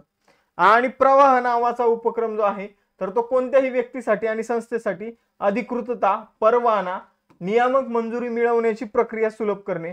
समजा की एखादा परवाना जर तुम्हाला घ्यायचा असेल, वित्तीय परवाना, समजा एखाद्याला बँक स्थापन करायची असेल तर त्याची काय प्रोसेस आहे, काय प्रक्रिया आहे, हे प्रवाह या डिजिटल प्लॅटफॉर्मच्या माध्यमातून तुम्हाला RBI त्याबाबतची माहिती देते. ठीक आहे. तर डिजिटल ट्रान्सफॉर्मेशन अवॉर्ड जो आहे मित्रांनो तो डिजिटल इनोव्हेशन टेक्नॉलॉजीचा अवलंब केल्यामुळे देण्यात येतो. यानंतर पुढील प्रश्न आहे, मार्च 2025 मध्ये युनेस्कोच्या संभाव्य वारसा यादीमध्ये कोणत्या राज्यातील स्थित कांगेर व्हॅली नॅशनल पार्क समाविष्ट करण्यात आलेला आहे? म्हणजे आता युनेस्कोने याला जागतिक वारसा स्थळ म्हणून घोषित केलेलं नाहीये, पण भविष्यात आम्ही याला घोषित करू शकतो अशा संभाव्य वारसा स्थळांची यादीत हे कांगेर व्हॅली नॅशनल पार्कला समाविष्ट केलेले. मग हे कुठलं आहे? तर कांगेर व्हॅली नॅशनल पार्क जे आहे मित्रांनो ते छत्तीसगडचं आहे. भविष्यात याला युनेस्कोचा जागतिक वारसा स्थळाचा दर्जा जो आहे तो मिळू शकतो. तर या भागातील नैसर्गिक सौंदर्य, जैवविविधता, पर्यावरण याचं महत्व लक्षात घेऊन यांना या ठिकाणाला जागतिक वारसा स्थळांच्या संभाव्य यादीमध्ये समाविष्ट करण्यात आलेलं आहे. ठीक आहे. तर आपण जर बघितलं तर तिथे जैवविविधता, गुहा, धबधबे, घनदाट जंगलासाठी हे राष्ट्रीय उद्यान प्रसिद्ध आहे. या भागात कांगेर नदी वाहते म्हणून त्याला कांगेर व्हॅली राष्ट्रीय उद्यान म्हणून ओळखलं जातं. छत्तीसगडची राजधानी रायपूर 1 नोव्हेंबर 2000 साली छत्तीसगडची स्थापना झालेली आहे. छत्तीसगडची स्थापना मध्य प्रदेशमधून छत्तीसगड जे आहे ते सेपरेट झालेलं आहे. महाराष्ट्राच्या पूर्व सीमेवर आहे. विष्णुदेव सहाय हे मुख्यमंत्री आहे छत्तीसगडचे. रामेंडेका राज्यपाल आहे. त्यानंतर कांगेर व्हॅली राष्ट्रीय उद्यान, इंद्रावती, गुरु घासीदास राष्ट्रीय उद्यान छत्तीसगडमध्ये आपल्याला बघायला मिळतात. त्यानंतर पुढचा क्वेश्चन आहे, मार्च 2025 मध्ये सर्वात प्रगत कॉम्पॅक्ट AI मॉडेल जेमा 3 चे कुणी अनावरण केलेलं आहे? तर जेमा 3 जो आहे मित्रांनो हे एक AI मॉडेल आहे. तर त्याचं अनावरण जे आहे ते गुगलने केलेलं आहे. तर जेमा, जेमिनी हे जे काही AI आहे ते गुगल मार्फत विकसित करण्यात आलेले आहे. ठीक आहे. तर हे एकदम ॲडव्हान्स AI मॉडेल आहे, जसं की ChatGPT आपण म्हणतो. ठीक आहे. तर त्याच प्रकारे आता अलीकडं एक चायनाने सुद्धा ChatGPT प्रमाणेच बनवलेलं आहे. त्याचं नाव तुम्ही मला कमेंट बॉक्समध्ये सांगायचं ज्यामुळे NVIDIA, ठीक आहे, ChatGPT या कंपनी, OpenAI या कंपनीला मोठ्या प्रमाणावर लॉस जो आहे तो सहन करावा लागला होता. गुगल विषयी जाणून घेऊया. गुगल जी आहे तर तिने जेमिनी, जेमा हे AI टूल बनवलेले आहे. गुगलचं YouTube आहे. ठीक आहे. पण गुगलच्या वर सुद्धा एक कंपनी आहे, तिचं नाव आहे अल्फाबेट. ठीक आहे. आपण जर बघितलं गुगलचे CEO आहे सुंदर पिचाई, लॅरी पेज आणि सर्गी ब्रिन यांनी गुगलची स्थापना केली होती. 4 सप्टेंबर 1998 ला गुगलची स्थापना झालेली आहे. मुख्यालय आहे कॅलिफोर्निया USA मध्ये. 20 मार्च करंट अफेअर्स चला आता अभ्यासूया. बघा मित्रांनो, यामध्ये जे काही मधल्या काळात मी लेक्चर घेतले होते, मी थोडं सुट्टीवर होतो, तर त्या काळातील काही 2-2, 3-3 महत्त्वाचे क्वेश्चन सुद्धा ऍड करत आहे मी. ठीक आहे. तर महत्त्वाचे सेशन आहे, मिस करू नका. खेलो इंडिया हिवाळी गेम्स जे आहे, ठीक आहे, खेलो इंडिया विंटर गेम्स आपण ज्याला म्हणूया, तर खेलो इंडिया हिवाळी खेळ आपण मराठीत साध्या भाषेत सोप्या भाषेत म्हणूया. तर याच्या पदक तालिकेमध्ये अव्वल स्थानावर कोण राहिलेलं आहे, तर खेलो इंडिया विंटर गेम्स मध्ये पदक तालिकेमध्ये भारतीय सैन्य, भारतीय लष्कर जे ते पहिल्या क्रमांकावर राहिलेले आहे. मग खेलो इंडिया विंटर गेम्स बाबत व्यवस्थितपणे आपल्याला सगळी गोष्टी जाणून घ्यायच्या आहे. खेलो इंडिया विंटर गेम्स जे आहे तर ते आयोजित करण्यात आले होते मित्रांनो NDS स्टेडियम जे लेह या ठिकाणी, लेह लडाख मध्ये. आपण जर बघितलं तर 23 जानेवारी पासून हे जे गेम्स आहे हे सुरू झाले होते. आपण जर बघितलं तर डॉक्टर मनसुख मांडवीय यांनी याचं उद्घाटन केलेलं आहे खेलो इंडिया विंटर गेम्सचं. ही याची 5वी आवृत्ती होती. कितवी आवृत्ती होती? 5वी आवृत्ती. लेह आणि गुलमर्ग या 2 ठिकाणी हिचं आयोजन करण्यात आलं होतं. 2 टप्प्यामध्ये आयोजन केलं गेलं होतं. 23 ते 27 जानेवारी दरम्यान लेहमध्ये, ठीक आहे, लडाख या ठिकाणी, आणि त्याचबरोबर 9 ते 12 जानेवारी दरम्यान गुलमर्ग जम्मू काश्मीर या ठिकाणी आयोजन करण्यात आलं होतं. मग आपण जर बघितलं शुभंकर होता शिन ए शी शान हिमबिबट्या, ठीक आहे. तर हिमबिबट्याचं एक नाव आहे शिन ए शी, ठीक आहे, किंवा शान म्हणून सुद्धा ओळखलं जातं. तर हा जो होता हा शुभंकर होता. यामध्ये सगळ्यात जास्त 18 पदकं जी आहे ते भारतीय लष्कराने जिंकली, ज्यामध्ये 7 सुवर्ण पदकं, 5 रौप्य पदकं, 6 कांस्य पदकाचा समावेश आपल्याला बघायला मिळतो. कोणत्या राज्याच्या विधानसभा 1947 पासून सुरू असलेल्या वादविवाद प्रक्रियेमध्ये प्रवेश करण्यासाठी सर्चेबल इंजिन सुरू करणार आहे? तर सिंपल प्रश्न तुम्हाला अजून सोपा करून सांगतो, ठीक आहे. बघा मित्रांनो, कोणत्या राज्याची विधानसभेने 1947 पासून सुरू असलेले वादविवाद कुठले? तर विधानसभेमध्ये जे काही डिबेट असतात, चर्चा जी असते, ठीक आहे, तर ती शोधून काढण्यासाठी किंवा तिला सहजासहजी उपलब्ध करण्यासाठी एक सर्चेबल इंजिन जे आहे, ठीक आहे, सर्चेबल इंजिन जसं गुगल इंजिन आहे. गुगलवर आपण काही सर्च केलं तर आपल्याला समजून आपल्याला जे सर्च रिझल्ट पाहिजे तो मिळून जातो. मग आता अशाच प्रकारचं एक वेबसाईट म्हणा जी पंजाब विधानसभेने, ठीक आहे, किंवा पंजाब सरकारने बनवण्याचा निर्णय घेतलेला आहे. ते काय करणार तर ते वेबसाईटवर सर्च करणार बाबा की मला 23 जानेवारी कधीचं, तर 1979चं विधानसभेतील डिबेट बघायचं. तर तुम्हाला त्या दिवशीचं डिबेटचे व्हिडिओ जे आहे किंवा व्हिडिओ नसेल तर माहिती जी आहे ती बघायला मिळेल. तर अशा प्रकारे जर बघितलं तर एक सर्चेबल इंजिन पंजाब सरकारने सुरू करण्याचा निर्णय घेतलेला आहे. म्हणजे समजून घ्या एखाद्या गोष्टीवर काय चर्चा झाली होती, काय डिस्कशन झालं होतं, ठीक आहे, आणि कालानुसार यामध्ये काय फरक पडलेला आहे, ठीक आहे. तर यासाठी हे जे इंजिन आहे तर ते बनवण्याचा निर्णय पंजाब सरकारने घेतलेला आहे. यामध्ये 1947 पासूनचे जे काही डिबेट्स आहे तर ते आपल्याला या सर्च इंजिनवर उपलब्ध करून दिले जाणार आहे. सर्च करण्याजोगे इंजिन पंजाब विधानसभेचे अध्यक्ष कुलतार सिंग संधवाना यांनी लॉन्च केलेलं आहे. ऑलरेडी हे लॉन्च सुद्धा झालेलं आहे, एवढं आपल्याला लक्षात ठेवायचं आहे. 1947 पासून आजपर्यंत विधानसभेत झालेल्या वादविवाद आणि कामकाज सहज उपलब्ध करून देणं हा याचा मुख्य उद्देश आहे. यानंतर भारतातील ही पहिलीच गोष्ट होती, असा पहिल्यांदाच एका विधानसभेने केलेला हा प्रयोग आहे. म्हणून पहिल्या घडामोडी थोड्या बघून घेऊया. जसं की INS गुलदार या जहाजाला बुडवण्यात आलं सिंधुदुर्गच्या तिथं, आणि भारतातील पहिलं अंडर वॉटर आपण म्हणूया संग्रहालय जे आहे तर ते बनवलं जात आहे सिंधुदुर्ग या ठिकाणी. त्यानंतर भारतीय रेल्वे आणि IIT मद्रास यांच्या सहकार्याने काय केलं जात आहे, भारतातील पहिला हायपरलूप चाचणी ट्रॅक जो आहे तो IIT मद्रासने विकसित केलेला आहे रेल्वेच्या मदतीने. त्यानंतर चंद्राच्या दक्षिण ध्रुवाचा तपशीलवार नकाशा इस्रोच्या शास्त्रज्ञांनी बनवलेला आहे मित्रांनो. पहिल्यांदाच तो नकाशा जो आहे तो जगाच्या समोर मांडण्यात आलेला आहे. त्यानंतर भारतातील पहिली वन्यजीव बायोबँक दार्जिलिंग प्राणी संग्रहालयामध्ये उघडण्यात आलेली आहे. त्यानंतर सरला एव्हिएशनने भारतातील पहिला एअर टॅक्सी प्रोटोटाइप सादर केलेला आहे. आणि कन्याकुमारी तामिळनाडू येथे भारतातील पहिल्या काचेचा पुलाचं उद्घाटन करण्यात आलेले आहे. त्यानंतर समान नागरी संहिता, ठीक आहे, किंवा समान नागरी कायदा लागू करणारं स्वतंत्र भारतातील पहिलं राज्य आहे उत्तराखंड. आणि स्वातंत्र्यापूर्वीपासून हा जो समान नागरी कायदा आहे मित्रांनो हा गोव्यामध्ये लागू आहे.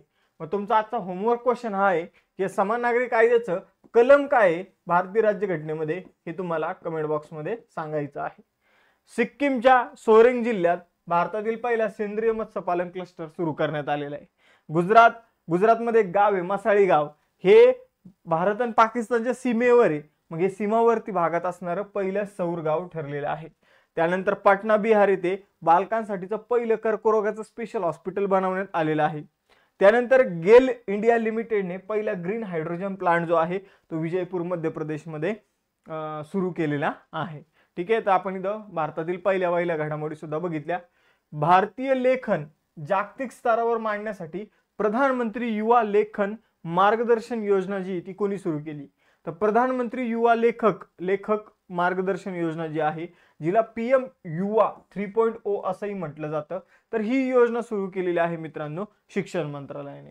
तर बघा, भारतीय लेखन जे आहे तर ते जागतिक स्तरावर मांडण्यासाठी प्रधानमंत्री युवा लेखक योजना जी आहे, युवा लेखक मार्गदर्शन योजना शिक्षण मंत्रालयाने सुरू केली. यामध्ये ज्या युवकांचं वय 30 पेक्षा कमी आहे अशा युवकांचं जे लेखन आहे तर ते जागतिक स्तरावर नेण्यामध्ये इथं शिक्षण मंत्रालय मदत करणार आहे, युवकांना प्रोत्साहन देणार आहे. ठीक आहे, तर आपण जर बघितलं तर केंद्रीय शिक्षण मंत्रालयामार्फत ही योजना सुरू करण्यात आलेली आहे. या योजनेचा मुख्य उद्देश तरुण लेखकांना प्रशिक्षित करणं आणि जागतिक स्तरावर भारतीय साहित्याचा प्रचार करणं हे आहे. 30 वर्षाखालील तरुण लेखक जे आहे ते या योजनेसाठी पात्र आहे. इथं नामवंत लेखक जे ते या तरुणांना मार्गदर्शन करणार आहे. या योजनेअंतर्गत तरुणांना भारताच्या स्वातंत्र्य लढ्याबद्दल लिहिण्यासाठी प्रोत्साहन दिले जाणार आहे. आपण जर बघितलं तर निवडलेल्या लेखकांना 6 महिन्यासाठी दरमहा 50,000 रुपये एवढी शिष्यवृत्ती मिळणार आहे. सध्याचे शिक्षण मंत्री कोण आहे तर धर्मेंद्र प्रधान. बलूच बंडखोरांनी कोणत्या देशाच्या बलुचिस्तान प्रांतात जाफर एक्सप्रेस जी आहे तर जाफर एक्सप्रेस नावाची पॅसेंजर ट्रेन जी आहे तर ती हायजॅक केली? तर बघा, हा क्वेश्चन आपला घ्यायचा राहिला होता. तर बघा, 180 आर्मीचे जवान आणि पाकिस्तानची जी ISS आहे, ठीक आहे, आपण जर बघितलं तर त्यांची गुप्तचर संघटना जी आहे, ठीक आहे, त्याचबरोबर जर बघितलं तर या 180 जवान प्लस पोलीस प्लस त्यांची जी गुप्तचर संघटना आहे या व्यतिरिक्त काही नागरिक सुद्धा या ट्रेन मध्ये होते. नागरिक जाफर एक्सप्रेस नावाची ती एक्सप्रेस होती. बलूच बंडखोरांनी तिला हायजॅक केलं. जे काही बलुचिस्तान मधले नागरिक आहेत त्यांना सोडून दिलं. त्याचबरोबर जर बघितलं तर इतर प्रांतातील महिला आणि बालकांना सोडून दिलं आणि फक्त पोलीस जे होते, आर्मीचे लोक जे होते आणि जे गुप्तचर विभागातील लोक होते असे 180 जणांना या ट्रेन मध्ये मारण्यात आलं. ठीक आहे, तर अशा प्रकारची घटना पाकिस्तानमध्ये घडलेली आहे. पाकिस्तानमध्ये बलुचिस्तान नावाचा जो काही प्रांत आहे तर तिथं ही घटना घडलेली आहे. जागतिक स्तरावर ही खूप गाजलेली घटना आहे. ठीक आहे, तर आपण जर बघितलं तर 11 मार्च 2025 रोजी ही घटना झाली होती. यामध्ये क्वेटा ते पेशावर. बघा मित्रांनो, आपण जर बघितलं तर पाकिस्तानमध्ये काय होतं तर एक पंजाब, आपल्याकडे जसं पंजाब राज्य आहे तसं त्यांच्याकडे सुद्धा पंजाब प्रांत आहे. मग आपण जर बघितलं तिथं पंजाब राज्याला जास्त महत्व आहे, पंजाब राज्याचीच पूर्ण सत्ता आहे. ठीक आहे, आपण जर बघितलं बाकी जे प्रांत आहे बलुचिस्तान सारखे तर त्यांचं फक्त शोषण केलं जातं. ठीक आहे, त्यांना काही हक्क वगैरे दिले जात नाही आणि मग या लोकांनी त्या विरोधात लढा दिलेला आहे. हे जे बलूच बंडखोर आहे यांचं म्हणणं होतं की पाकिस्तानने आमच्या जे काही नेत्यांना अटक केलेलं आहे तर त्यांना रिलीज करा, आम्ही तुमच्या पोलीस आणि आर्मी वाल्यांना रिलीज करतो. ठीक आहे, पण तसं पाकिस्तान सरकारने केलं नाही, त्यामुळे या 180 जणांना आपले प्राण गमवावे लागलेले आहे. टोटल लोक होते 440, पण 440 पैकी बालक, स्त्री आणि बलुचिस्तान मधल्या नागरिकांना सोडून देण्यात आलं, बाकी लोकांना इथं मारण्यात आलेलं आहे. आपण जर बघितलं तर इस्लामाबाद पाकिस्तानची राजधानी आहे. चलन त्यांचा पाकिस्तानी रुपया आहे. शाहबाज शरीफ जे आहे ते तिथले पंतप्रधान आहे. राष्ट्रपती आहे आसिफ अली जरदारी. आपण जर बघितलं भारत आणि पाकिस्तानमध्ये 4 मोठी युद्ध झालेली आहे, ज्यामध्ये 1947-48 मध्ये पाकिस्तानने जे काही अफगाणी बंडखोर होते त्यांना भारतामध्ये पाठवलं होतं लढण्यासाठी. त्यानंतर 1965 मध्ये आपलं पाकिस्तानचं थेट युद्ध झालं होतं. त्यानंतर 1971 मध्ये बांगलादेशला स्वतंत्र करण्यासाठी भारताने पाकिस्तानसोबत युद्ध केलं होतं आणि 1999 ला कारगिल युद्ध झालेलं आहे. भारत आणि पाकिस्तानच्या सीमेला रॅडक्लिफ सीमा म्हणून सुद्धा ओळखला जातं किंवा रॅडक्लिफ लाईन म्हणून सुद्धा ओळखलं जातं. मग रॅडक्लिफ लाईन जी ती भारत आणि पाकिस्तानमध्ये आहे, त्याचबरोबर भारत आणि बांगलादेशमध्ये सुद्धा आहे. मॅकमोहन लाईन जी आहे ती भारत आणि चायनामध्ये आहे. मग आता तुम्ही मला सांगायचंय की भारत आणि अफगाणिस्तानमध्ये जी सीमा आहे तिला कोणत्या नावाने ओळखलं जातं? ठीक आहे, तर भारत आणि पाकिस्तानमध्ये जे काही कारगिल युद्ध झालं ते 1999 झाले मी तुम्हाला सांगितलं. पण महत्वाचे करार बघा, सिंधू जल करार जो आहे, सिंधू नदीच्या पाण्याच्या वाटपाबाबत जो करार करण्यात आलेला आहे, ज्यामध्ये 60% पाणी पाकिस्तानला मिळतं आणि 40% भारताला मिळतं, हा जो करार आहे मित्रांनो, तर हा 1960चा आहे. त्यानंतर ताश्कंद करार 1966ला झालेला आहे. या ताश्कंद कराराच्या वेळीच आपले जे काही पंतप्रधान होते, दुसरे पंतप्रधान लाल बहादूर शास्त्री, ठीक आहे, तर यांचा मृत्यू झाला होता. त्यानंतर शिमला करार जो आहे तो 1972चा आहे. वाघा बॉर्डर जो आहे ते भारत आणि पाकिस्तानच्या सीमेवरच आहे. आशिया पॅसिफिक प्रदेशातील सर्वोत्तम विमानतळाचा प्रतिष्ठित एअरपोर्ट सर्व्हिस क्वालिटी पुरस्कार जो आहे, तर तो कोणत्या विमानतळाने जिंकलेला आहे? तर बघा मित्रांनो, एअरपोर्ट सर्व्हिस क्वालिटी हा जो पुरस्कार आहे, हा आशिया पॅसिफिक प्रदेशातील सर्वोत्तम विमानतळाचा पुरस्कार आहे. आणि तो आपण जर बघितलं तर इंदिरा गांधी आंतरराष्ट्रीय विमानतळ जे आहे दिल्लीचं, त्याने जिंकलेला आहे. ठीक आहे, तर आपण जर बघितलं या विमानतळाने हा पुरस्कार 7व्यांदा जिंकलेला आहे. ठीक आहे, तर एवढी इन्फॉर्मेशन या पुरस्काराबाबत लक्षात ठेवायची आहे. यानंतर भारतातील पहिलं world para athletics grand prix 2025 कुठे आयोजित करण्यात आली? तर बघा मित्रांनो, जे काही दिव्यांग खेळाडू आहे तर त्यांची आपण म्हणूया रेसिंगची स्पर्धा, ठीक आहे, तर ती 2025 मध्ये नवी दिल्ली या ठिकाणी आयोजित करण्यात आलेली आहे. मग त्याचा उद्देश काय होता, ठीक आहे, त्याबाबत जाणून घेऊया. तर बघा, जे काही आपण दिव्यांग खेळाडू आहे तर त्यांना कुठेतरी समोर घेऊन येणं, त्यांना प्रोत्साहन देणं, हा या पाठीमागील उद्देश होता. यामध्ये 20 देशातील 280 खेळाडूंनी भाग घेतलेला आहे, ज्यामध्ये 195 पुरुष 85 महिलांचा समावेश आपल्याला बघायला मिळतो. या स्पर्धेचं आयोजन दिल्लीतील जवाहरलाल नेहरू स्टेडियमवर करण्यात आलं होतं. ठीक आहे, मग आपण जर बघितलं तर पॅरा स्पोर्टच्या विकासाला चालना देणे हा याचा उद्देश आहे. भारत सरकारच्या क्रीडा सचिव सुजाता चतुर्वेदी यांनी उद्घाटन केलं होतं या ग्रँड प्रिक्सचं. कोणता खेळाडू फेब्रुवारी 2025 साठी ICC men's player of the month ठरलेला आहे? तर ICC player of the month जो आहे पुरुषांमध्ये तो ठरलेला आहे शुभमन गिल. हाच अवॉर्ड जो आहे तो महिलांमध्ये कुणाला मिळालेला आहे? तर एलेना किंग जी ऑस्ट्रेलियाची. जानेवारीमध्ये पुरुषांमध्ये हा अवॉर्ड जोमेल वॉरिकन ही वेस्ट इंडिजच्या खेळाडूला मिळाला होता. आणि महिलांमध्ये बेथ मुनी ही ऑस्ट्रेलियाची खेळाडू जी आहे तिला जानेवारीमध्ये अवॉर्ड मिळाला होता. ठीक आहे, तर फेब्रुवारीचे आणि जानेवारीचे अवॉर्ड आपण बघितले. शुभमन गिलने हा 3ऱ्यांदा अवॉर्ड जो आहे तो मिळवलेला आहे. ठीक आहे, फेब्रुवारी महिन्यासाठी त्याला हा अवॉर्ड 2025 मध्ये मिळालेला आहे. प्रत्येक महिन्याला हा अवॉर्ड दिला जातो. आता आपण क्रीडा घडामोडीविषयी जाणून घेऊया. रिसेंटली भारताने चॅम्पियन्स ट्रॉफी जिंकली. कुणाला हरवलं? तर न्यूझीलंडला हरवलेलं आहे. World junior chess championship Pranav व्यंकटेशने जिंकलेली आहे. त्याचबरोबर 6वे आशियाई महिला कबड्डीचं विजेतेपद जे आहे ते भारताने जिंकलेलं आहे आणि इराणला त्यांनी हरवलेलं आहे.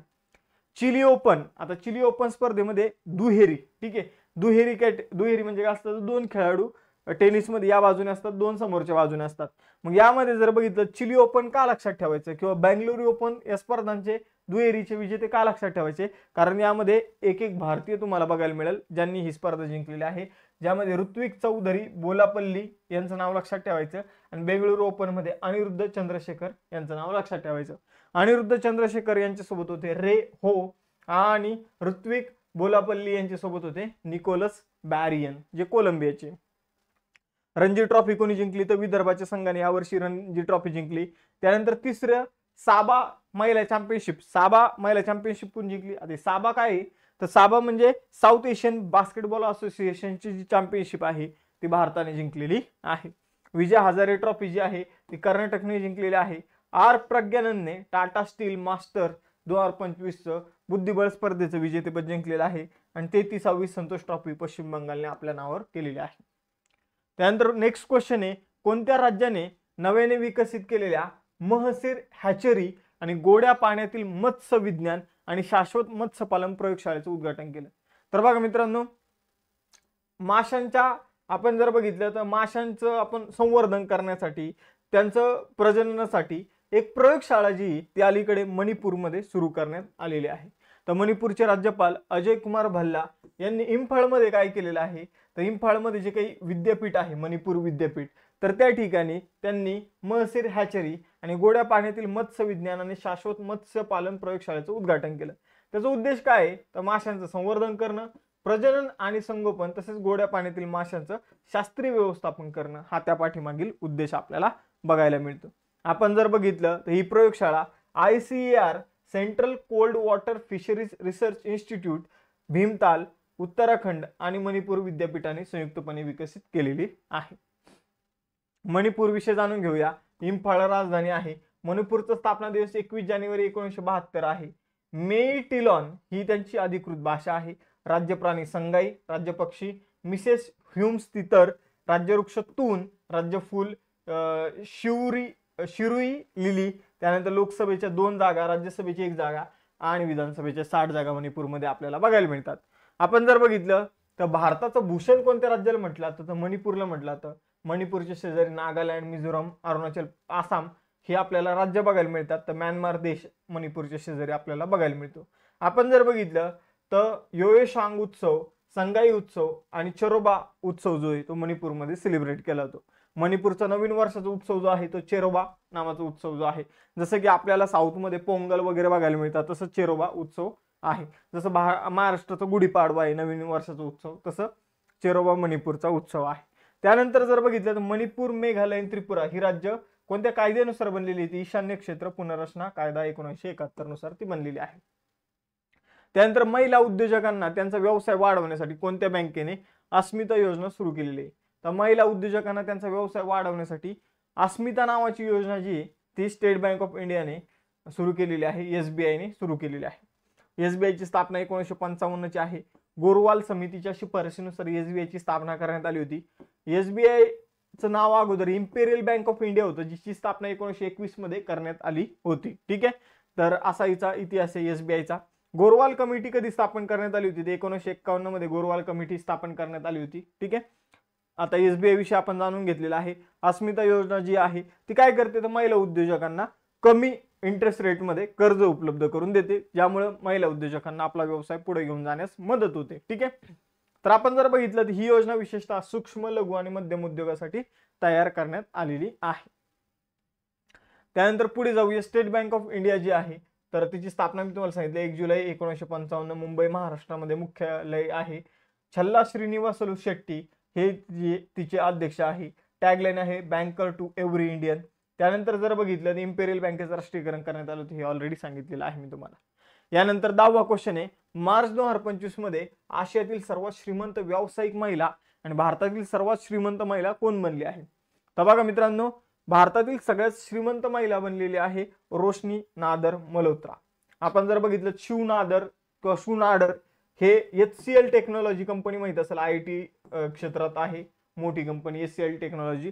तर तिचे CEO आहे, तिचे अध्यक्ष आहे, करता धरता आहे शिव नादर. यांची मुलगी आहे रोशनी नादर मल्होत्रा. ठीक आहे, तर यांना शिव नादर यांनी आपल्या भागभांडवलापैकी आपल्या शेअर्स पैकी 47% शेअर्स दिले HCL चे. आणि त्यानंतर आता या आशियातील सर्वात श्रीमंत महिला व्यावसायिक आणि भारतातील सर्वात श्रीमंत महिला व्यावसायिक बनलेल्या आहेत. ठीक आहे, तर त्यांच्या वडिलांनी त्यांना 47% संपत्ती जी आहे ती भेट दिली, त्यामुळं आपल्याला या आशियातील सर्वात श्रीमंत महिला बनलेल्या बघायला मिळतात. आता एक इंटरेस्टिंग क्वेश्चन आहे, स्वतंत्र भारतातील सर्वोच्च न्यायालयाचे पहिले न्यायाधीश ज्यांच्यावर महाभियोग चालवण्यात आला, काय चालवण्यात आला? महाभियोग चालवण्यात आला. ठीक आहे, ज्यांचं नाव आहे न्यायमूर्ती V रामास्वामी. यांचं मार्च 2025 मध्ये वयाच्या 96 वर्षी निधन झालं. ठीक आहे, मग त्यांच्या विरोधात महाभियोग जो आहे तो कधी आणण्यात आला होता? तर बघा मित्रांनो, पहिले मी तुम्हाला इन्फॉर्मेशन सांगतो. आपण जर बघितलं तर 1989 ते 1994 या काळामध्ये जर बघितलं ते सर्वोच्च न्यायालयाचे न्यायाधीश होते. मग आता त्यांच्या कालखंडादरम्यान आपण जर बघितलं तर इथं 1919 ते येणार नाही, 1993 मध्ये त्यांच्या विरोधात महाभियोग जो आहे तो चालवण्यात आला होता. ठीक आहे, महाभियोग म्हणजे काढून टाकण्याची प्रोसिजर असते एखाद्या न्यायाधीशाला. मग आपण जर बघितलं तर त्यांचा कार्यकाळ तुम्हाला सांगितला, महाभियोग 1993 मध्ये आणला होता. स्वतंत्र भारतातील पहिले असे न्यायाधीश होते की ज्यांच्या विरोधात महाभियोग चालवण्यात आला. पण याचं कारण काय होतं, जेव्हा ते पंजाब आणि हरियाणा उच्च न्यायालयाचे मुख्य न्यायाधीश होते तर त्यांनी आर्थिक अनियमितता केल्याचे त्यांच्यावर आरोप झाले होते. आता केलं होतं की नाही माहित नाही, पण त्यांच्यावर महाभियोग तर चालवण्यात आला होता मित्रांनो.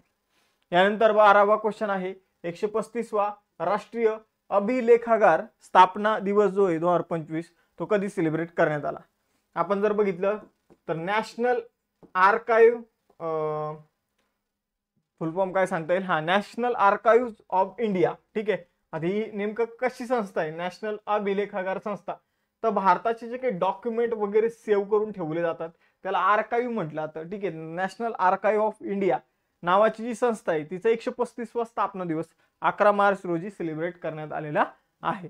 तर लक्षात ठेवायचंय या संस्थेची स्थापना 11 मार्च 1891 मध्ये कोलकातामध्ये इम्पेरियल रेकॉर्ड विभाग म्हणून इंग्रजांनी हिची स्थापना केली होती. ठीक आहे, नंतर आपण हिचं नाव जे आहे तर नॅशनल आर्काइव्ह ऑफ इंडिया म्हणून केलेलं आहे. ठीक आहे, तर नवी दिल्लीमध्ये आता हिचं मुख्यालय आहे. पहिले कोलकातामध्ये स्थापना झाली होती, आता मुख्यालय नवी दिल्लीमध्ये आणण्यात. करूया 21 मार्च रोजीच्या करंट अफेअर्सला. पहिला क्वेश्चन आहे, 10व्या रायसीना डायलॉग 2025चं आयोजन कुठे करण्यात आलेलं आहे. तर आशिया खंडाशी संबंधित एक महत्वाचा डायलॉग आहे ज्याला रायसीना डायलॉग म्हणून ओळखलं जातं. तर याचं आयोजन जे आहे मित्रांनो ते नवी दिल्ली या ठिकाणी करण्यात आलेलं आहे. ठीक आहे, तर रायसीना डायलॉग चर्चेमध्ये असतो. कितवा आहे हा, तर 10वा रायसीना डायलॉग आहे. लक्षात ठेवायचंय नवी दिल्लीमध्ये आयोजन करण्यात आलेलं आहे. याचं उद्घाटन पंतप्रधान नरेंद्र मोदीजी यांनी केलेलं आहे. मार्च मध्ये 17 ते 19 मार्च दरम्यान याचं आयोजन झालेलं आहे. रायसीना संवादाचे उद्दिष्ट जे आहे ते आशिया खंडाची एकात्मतेसाठी आणि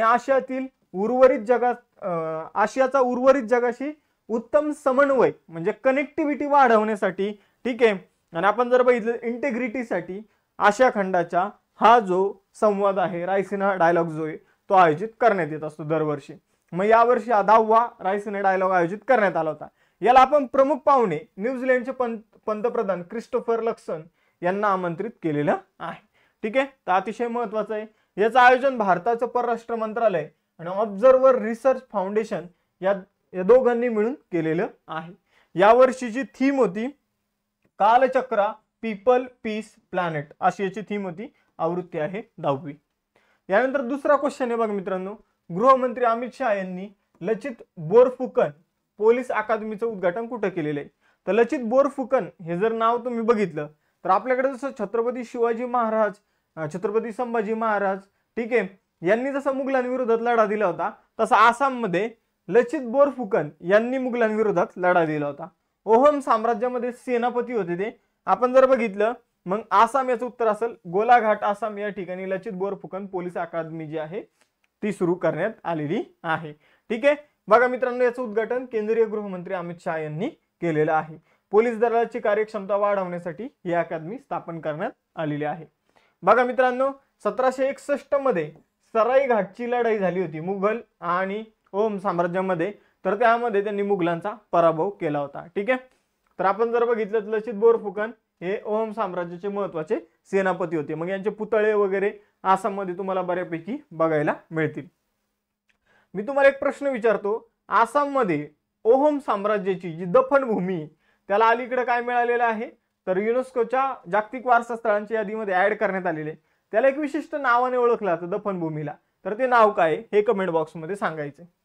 तिसरा क्वेश्चन आहे, world para athletics grand prix 2025 मध्ये पदक तालिकेमध्ये कोण अव्वल आहे. आता बघा मित्रांनो आपण वर्ल्ड पॅरा ॲथलेटिक्स ग्रँड प्रिक्सचं आयोजन कुठं करण्यात आलं यावर काल क्वेश्चन बघितला होता. त्याचं उत्तर होतं नवी दिल्लीमध्ये आयोजन करण्यात आलं. आता त्याच्यामध्ये अव्वल स्थानावर कोण आलेले आहेत. अव्वल स्थानाला आलेला आहे मित्रांनो भारत. ठीक आहे, तर आपण जर बघितलं तर वर्ल्ड पॅरा ॲथलेटिक्स ग्रँड प्रिक्सचं आयोजन जे आहे तर ते नवी दिल्ली या ठिकाणी करण्यात आलं होतं. आणि यामध्ये जर बघितलं तर ही जी 12वी आवृत्ती आहे एकूणातील. यामध्ये भारताने सगळ्यात जास्त 134 पदकं जिंकलेली आहे. 2 नंबरला चीन राहिलेले 75 पदकं आणि 3 नंबरला अमेरिका राहिलेले 75 पदकांसह. मग आपण जर बघितलं तर भारताने 134 पदकं जिंकली ज्यामध्ये 45 सुवर्ण पदक, 40 रौप्य पदक आणि 49 कांस्य पदकांचा समावेश आपल्याला बघायला मिळतो. यानंतर मार्च 2025 मध्ये पुरुष गटातील सर्वोत्कृष्ट खेळाडूसाठी हॉकी इंडिया बलबीर सिंग वरिष्ठ पुरस्कार जो आहे, ठीक आहे, बलबीर सिंग सिनियर अवॉर्ड म्हणून सुद्धा याला ओळखलं जातं 2024चा. तर तो कोणाला देण्यात आलेला आहे पुरुषांमध्ये. हा अवॉर्ड मिळाला आहे मित्रांनो हरमनप्रीत सिंह यांना. ठीक आहे, हरमनप्रीत सिंगला हा अवॉर्ड मिळालेला आहे. महिलांमध्ये हा अवॉर्ड कोणाला मिळाला तर सविता पुनिया यांना महिलांमध्ये हा अवॉर्ड मिळालेला आहे. यानंतर जर बघितलं तर हॉकी इंडियाने हा दिलेला पुरस्कार आहे. आपण जर बघितलं बलबीर सिंग हे महान हॉकी खेळाडू होते, त्यांच्या नावाने हा पुरस्कार दिला जातो. पाचवा क्वेश्चन आहे बघा मित्रांनो, राष्ट्रीय लसीकरण दिवस जो आहे 2025चा, तर तो कधी सेलिब्रेट करण्यात आला? राष्ट्रीय लसीकरण दिवस मित्रांनो 16 मार्च रोजी सेलिब्रेट करण्यात आलेला आहे. हा दिवस आपण 1995 पासून 16 मार्च रोजी सेलिब्रेट करतो. तर लसीकरणाचं महत्व आणि त्याबाबत जागरूकता वाढवणं यासाठी हा दिवस जो आहे तो सेलिब्रेट केला जातो. आता महत्वाचे दिवस आणि त्याचे थीम सुद्धा बघूया. ठीक आहे, शून्य भेदभाव दिवस 1 मार्च, याची थीम होती वी स्टँड टुगेदर. जागतिक नागरिक संरक्षण दिन 1 मार्च, याची थीम होती civil defence guarantee of security of the population. त्यानंतर जागतिक सीग्रास दिवस 1 मार्च. त्यानंतर जागतिक वन्यजीव दिवस 3 मार्च, याची थीम होती मित्रांनो wild life conservation finance investing in people and planet. यानंतर जागतिक श्रवण दिन 3 मार्च, याची थीम होती year and hearing care for all. त्यानंतर 54वा राष्ट्रीय सुरक्षा दिन 4 मार्च, याची थीम होती safety and welfare are essential for develop India. त्यानंतर आंतरराष्ट्रीय निशस्त्रीकरण आणि अप्रसार जागरूकता दिन 5 मार्च. 7वा जन औषधी सप्ताह जो आहे तो 1 ते 7 मार्च मध्ये सेलिब्रेट करण्यात आला. आंतरराष्ट्रीय महिला दिन 8 मार्च, याची थीम होती ॲक्सलेट ॲक्शन. 54वा राष्ट्रीय सुरक्षा सप्ताह 4 मार्च ते 10 मार्च मध्ये सेलिब्रेट करण्यात आला. याची थीम होती सेफ्टी वेलबिंग क्रुशल फॉर विकसित भारत. नो स्मोकिंग डे 12 मार्च. जागतिक किडनी दिवस 13 मार्च. जागतिक किडनी दिवसाची थीम होती are you your kidney okay detect early protect kidney health. जागतिक झोप दिन आपण याला म्हणूया वर्ल्ड स्लीप डे 14 मार्च. Make sleep health priority. आणि आपण जर बघितलं इथं कोणता दिवस आहे गणित ठीक आहे, हा दिवस आपण याला मला एक्झॅक्ट कळलं नाही हे कोणतं टायपिंग मिस्टेक झाली वाटतं. ठीक आहे, तर हा दिवस आपण मी उद्याच्या सेशन मध्ये कव्हर करतो. ठीक आहे, यानंतर पुढे जाऊया. 6वा क्वेश्चन आहे, कोणत्या 3 देशांनी मार्च 2025 मध्ये ओमानच्या आखातामध्ये मरीन सिक्युरिटी बेल्ट 2025 नावाचा नौदल सराव केला आहे? तर बघा मित्रांनो, मरीन सिक्युरिटी बेल्ट हा जो आहे एक युद्ध सराव आहे नौदलाचा, हा ओमानच्या आखातामध्ये कुणी केलेला आहे? तर बघा मित्रांनो, हा युद्ध सराव इराण, चीन आणि रशिया यांच्यामध्ये आयोजित करण्यात आलेला आहे. कुणाकुणामध्ये? इराण, चीन आणि रशिया. ठीक आहे, मरीन सिक्युरिटी बेल्ट नावाचा हा युद्ध सराव आहे. सागरी सुरक्षेला चालना देणे त्यांच्या देशांच्या यासाठी हा युद्ध सराव आयोजित करण्यात येतो. ठीक आहे, 2018 मध्ये पहिल्यांदा हा युद्ध सराव आयोजित करण्यात आला होता. आता लष्करी युद्ध सराव बघूया. भारत आणि अमेरिकेमध्ये युद्ध अभ्यास नावाचा लष्करी युद्ध सराव होतो. भारत आणि ओमानमध्ये अल नजाह. बोंगो सागर भारत आणि बांगलादेशमध्ये होतो. भारत आणि थायलंडमध्ये मैत्री नावाचा युद्ध सराव होतो. भारत आणि श्रीलंकेमध्ये मित्रशक्ती नावाचा युद्ध सराव होतो. भारत आणि उझबेकिस्तानमध्ये Dustlik. Ex tiger triumph Bharat आणि अमेरिकेमध्ये होतो. धर्मा गार्डियन भारत आणि जपान. जिमेक्स भारत आणि जपान. मित्रशक्ती मी तुम्हाला सांगितलं. मलबार युद्ध सराव क्वाडचे जे 4 देश आहे त्यामध्ये होतो, भारत, ऑस्ट्रेलिया, जपान आणि अमेरिका. सिम्बेक्स भारत आणि सिंगापूर आणि काजिंद भारत आणि कझाकिस्तान मध्ये होतो. त्याचबरोबर नौदलाचा वरुण युद्ध सराव भारत आणि फ्रान्स. शक्ती युद्ध सराव भारत आणि फ्रान्स. गरुड युद्ध सराव आपण जर बघितलं तर एअरफोर्सचा भारत आणि फ्रान्स. नसीम अल बहर भारत आणि ओमान. ईस्टर्न ब्रिज 7 भारत आणि ओमान. त्यानंतर लिबरल पॉवर एक्सरसाइज भारत आणि मलेशिया. यानंतर 7वा क्वेश्चन आहे, मार्च 2025 मध्ये गोल्ड मर्क्युरी नावाची संस्था आहे, तिच्या मार्फत देण्यात येणारा गोल्ड मर्क्युरी अवॉर्ड 2025 ने कोणाला सन्मानित करण्यात आलेले आहे? तर बघा मित्रांनो, गोल्ड मर्क्युरी नावाची संस्था गोल्ड मर्क्युरी अवॉर्ड देते आणि 2025 चा अवॉर्ड जो आहे मित्रांनो तो मिळालेला आहे दलाई लामा यांना. जे लोक समाजसेवा मानवतेसाठी काम करतात त्यांना हा अवॉर्ड दिला जातो. यावर्षी दलाई लामा यांना गोल्ड मर्क्युरी अवॉर्ड देऊन सन्मानित करण्यात आलेलं आहे. हा अवॉर्ड जर बघितलं तर 31 मार्च रोजी त्यांच्या निवासस्थानी म्हणजे धर्मशाळेमध्ये एक कार्यक्रम घेतला जाईल आणि तिथं हा अवॉर्ड त्यांना प्रदान करण्यात येईल. तर गोल्ड मर्क्युरी इंटरनॅशनल या संस्थेतर्फे हा पुरस्कार दिला जातो. मानवतेच्या सेवेत उत्कृष्ट योगदान करणाऱ्या व्यक्तीला हा पुरस्कार दिला जातो. 8वा क्वेश्चन आहे, 20व्या राष्ट्रीय युवा ॲथलेटिक्स चॅम्पियनशिप 2025 मध्ये कोण अव्वल स्थान पटकवले आहे? कोणी अव्वल स्थान पटकवलेले आहे? तर कोणती चॅम्पियनशिप? राष्ट्रीय युवा ॲथलेटिक्स चॅम्पियनशिप. या राष्ट्रीय युवा ॲथलेटिक्स चॅम्पियनशिप मध्ये हरियाणाने पहिलं स्थान जे आहे मित्रांनो ते पटकवलेलं आहे. महाराष्ट्र या ॲथलेटिक्स चॅम्पियनशिप मध्ये 3ऱ्या क्रमांकावर राहिलेला आहे. बघा 10 ते 12 मार्च या दरम्यान पटना बिहारमध्ये या राष्ट्रीय युवा ॲथलेटिक्स चॅम्पियनशिप कितवी आवृत्ती तर 20वी आवृत्तीचं आयोजन करण्यात आलं होतं. ठीक आहे मित्रांनो, तर युवा खेळाडूंना त्यांच्या खेळाची प्रतिभा किंवा त्यांच्यातलं टॅलेंट दाखवण्याची संधी उपलब्ध करून देण्यासाठी राष्ट्रीय युवा ॲथलेटिक्स चॅम्पियनशिपचं आयोजन केलं जातं. यामध्ये 26 राज्य आणि केंद्रशासित प्रदेशातील खेळाडूंनी जवळपास 500 खेळाडूंनी सहभाग नोंदवला होता. यामध्ये सगळ्यात जास्त पदकं जी ती हरियाणाने जिंकली 87. ठीक आहे, 87 गुण मिळाले हरियाणाला. उत्तर प्रदेशला 51, महाराष्ट्राला 46 गुण.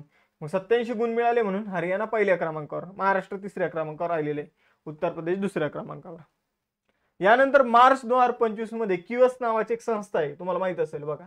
तर या संस्थेने जागतिक विद्यापीठ क्रमवारी 2025 मध्ये यांनी दिलेल्या क्रमवारीत कोणती भारतीय सर्वोच्च संस्था आहे. ठीक आहे, आपण जर बघितलं तर क्यूएस नावाच्या संस्थेने जागतिक विद्यापीठ क्रमवारी जाहीर केली, ज्यामध्ये 1 नंबरला संस्था आहे MIT. ठीक आहे, MIT म्हणजे आपल्या इथलं नाही, अमेरिकेतलं MIT. ठीक आहे, मग भारताची कोणती इन्स्टिट्यूट या रँकिंग मध्ये सगळ्यात टॉपला आहे. ठीक आहे, भारतात. ठीक आहे, भारतातल्या विद्यापीठांच्या बाबतीत विचार केला तर भारतातलं Indian school of mining Dhanbad हे जे काही विद्यापीठ आहे हे सगळ्यात टॉपला आहे. ठीक आहे, भारतामध्ये. आपण जर बघितलं तर खाण आणि खनिज अभियांत्रिकी शाखेत या संस्थेचा जागतिक स्तरावर 20वा क्रमांक आहे. ठीक आहे, तर एवढं तुम्हाला लक्षात ठेवायचं, भारतातील सगळ्यात टॉपचं विद्यापीठ. आपण जर बघितलं तर ठीक आहे, अव्वल 50 मध्ये एक खाजगी संस्था सुद्धा आहे, सविता इन्स्टिट्यूट, जी चेन्नईची आहे, जे डेंटिस्टची आपण बघितलं तर ते एक कॉलेज आहे. ठीक आहे, यानंतर या क्यूएसच्या रँकिंग मध्ये सगळ्यात टॉपला आहे MIT विद्यापीठ, जे आपल्याला युनायटेड स्टेट्स मध्ये बघायला मिळतं. मॅसॅच्युसेट्स इन्स्टिट्यूट ऑफ टेक्नॉलॉजी, ज्याचा फुल फॉर्म आहे. 2 नंबरला आहे इम्पेरियल कॉलेज, जे लंडन मध्ये आहे. आणि 3 नंबरला आहे हार्वर्ड अँड ऑक्सफर्ड विद्यापीठ. यानंतर मार्च 2025 मध्ये 7वा हॉकी इंडिया जमनलाल शर्मा पुरस्कार 2024 या पुरस्कारानं कोणाला इथं हा पुरस्कार कोणाला प्रदान करण्यात आलेला आहे, कोणाला या पुरस्काराने सन्मानित करण्यात आलेलं आहे तर प्रसार भारतीला हॉकी इंडिया जमनलाल शर्मा पुरस्कार मिळालेला आहे 2024चा. तर या नावात हॉकी असल्यामुळे कन्फ्यूज होऊ नका. ठीक आहे, प्रसार भारती जे आहे तर त्याला हा पुरस्कार मार्च 2025 मध्ये कार्यक्रम आयोजित करण्यात आला आणि 7व्या वार्षिक हॉकी इंडिया पुरस्कार सोहळ्यामध्ये हॉकी इंडिया जमनलाल पुरस्कार 2024 न प्रसार भारतीला सन्मानित करण्यात आलेला आहे. बघा मित्रांनो, आता हॉकीचं जे काही आपण म्हणूया, हॉकीचा जो काही प्रचार झालेला आहे त्यामध्ये प्रसार भारती, आता काही मुलांना वाटेल हॉकी आणि प्रसार भारती, हॉकी नावामुळे कन्फ्युज नाही व्हायचं. हॉकीच्या वाढीसाठी प्रसार भारती रेडिओचा खूप मोठं योगदान आहे, त्यामुळे त्यांना हा पुरस्कार देण्यात आलेला आहे. ठीक आहे, तर अशा प्रकारचं यांचं कनेक्शन आहे. नाही तर कसं वाटतं की हॉकीचा पुरस्कार एका संस्थेला का मिळाला. ठीक आहे, तर यांचं कनेक्शन काय आहे तर रेडिओचा मोठा रोल आहे की हॉकी लोकांपर्यंत पोहोचवण्यासाठी, म्हणून हा पुरस्कार जो आहे तो देण्यात आलेला आहे. भारतीय हॉकीच्या संवर्धन आणि विकासामध्ये महत्वपूर्ण योगदान देणाऱ्या संस्था आणि व्यक्तींना हा पुरस्कार देण्यात येतो, हॉकी इंडिया जमनलाल शर्मा पुरस्कार. तर एवढं आपल्याला लक्षात ठेवायचं आहे. हॉकीचं जे काही कव्हरेज आहे ते प्रसार भारती माध्यमातून लोकांपर्यंत पोहोचवलं जातं. प्रसार भारतीचं मुख्यालय नवी दिल्ली येथे आहे. 1997 रोजी प्रसार भारतीची स्थापना झाली होती. 23 नोव्हेंबर 1997 ला नवनीत कुमार सहगल हे अध्यक्ष आहे. ठीक आहे, आपण जर बघितलं प्रसार भारती ही भारतातील सर्वात मोठी सार्वजनिक प्रसारण संस्था आहे. आपण जर बघितलं प्रसार भारती मार्फतच दूरदर्शन चॅनल सुद्धा चालवलं जातं टीव्हीवर. तर हे सुद्धा लक्षात ठेवा, फक्त रेडिओच नाही तर टीव्हीच्या माध्यमातून सुद्धा इथं काय केलं जातं तर न्यूज जे आहे ते लोकांपर्यंत पोहोचवले जातात. ठीक आहे, वेगवेगळे कार्यक्रम लोकांपर्यंत पोहोचवले जातात. आता काही महत्त्वाचे पुरस्कार आणि सन्मान बघून घेऊया. एंजेला स्वामी यांनी मिसेस युनिव्हर्स 2025 हा किताब जिंकलेला आहे. 2025चा इंटरनॅशनल इंडियन फिल्म अकादमी अवॉर्ड जो आहे आयफा अवॉर्ड, तर यामध्ये सर्वोत्कृष्ट चित्रपटाचा पुरस्कार लापता लेडीजला मिळालेला आहे. सुभाषचंद्र बोस आपत्ती व्यवस्थापन पुरस्कार 2025 जो आहे तो Indian national centre for ocean information services हैदराबादला मिळालेला आहे.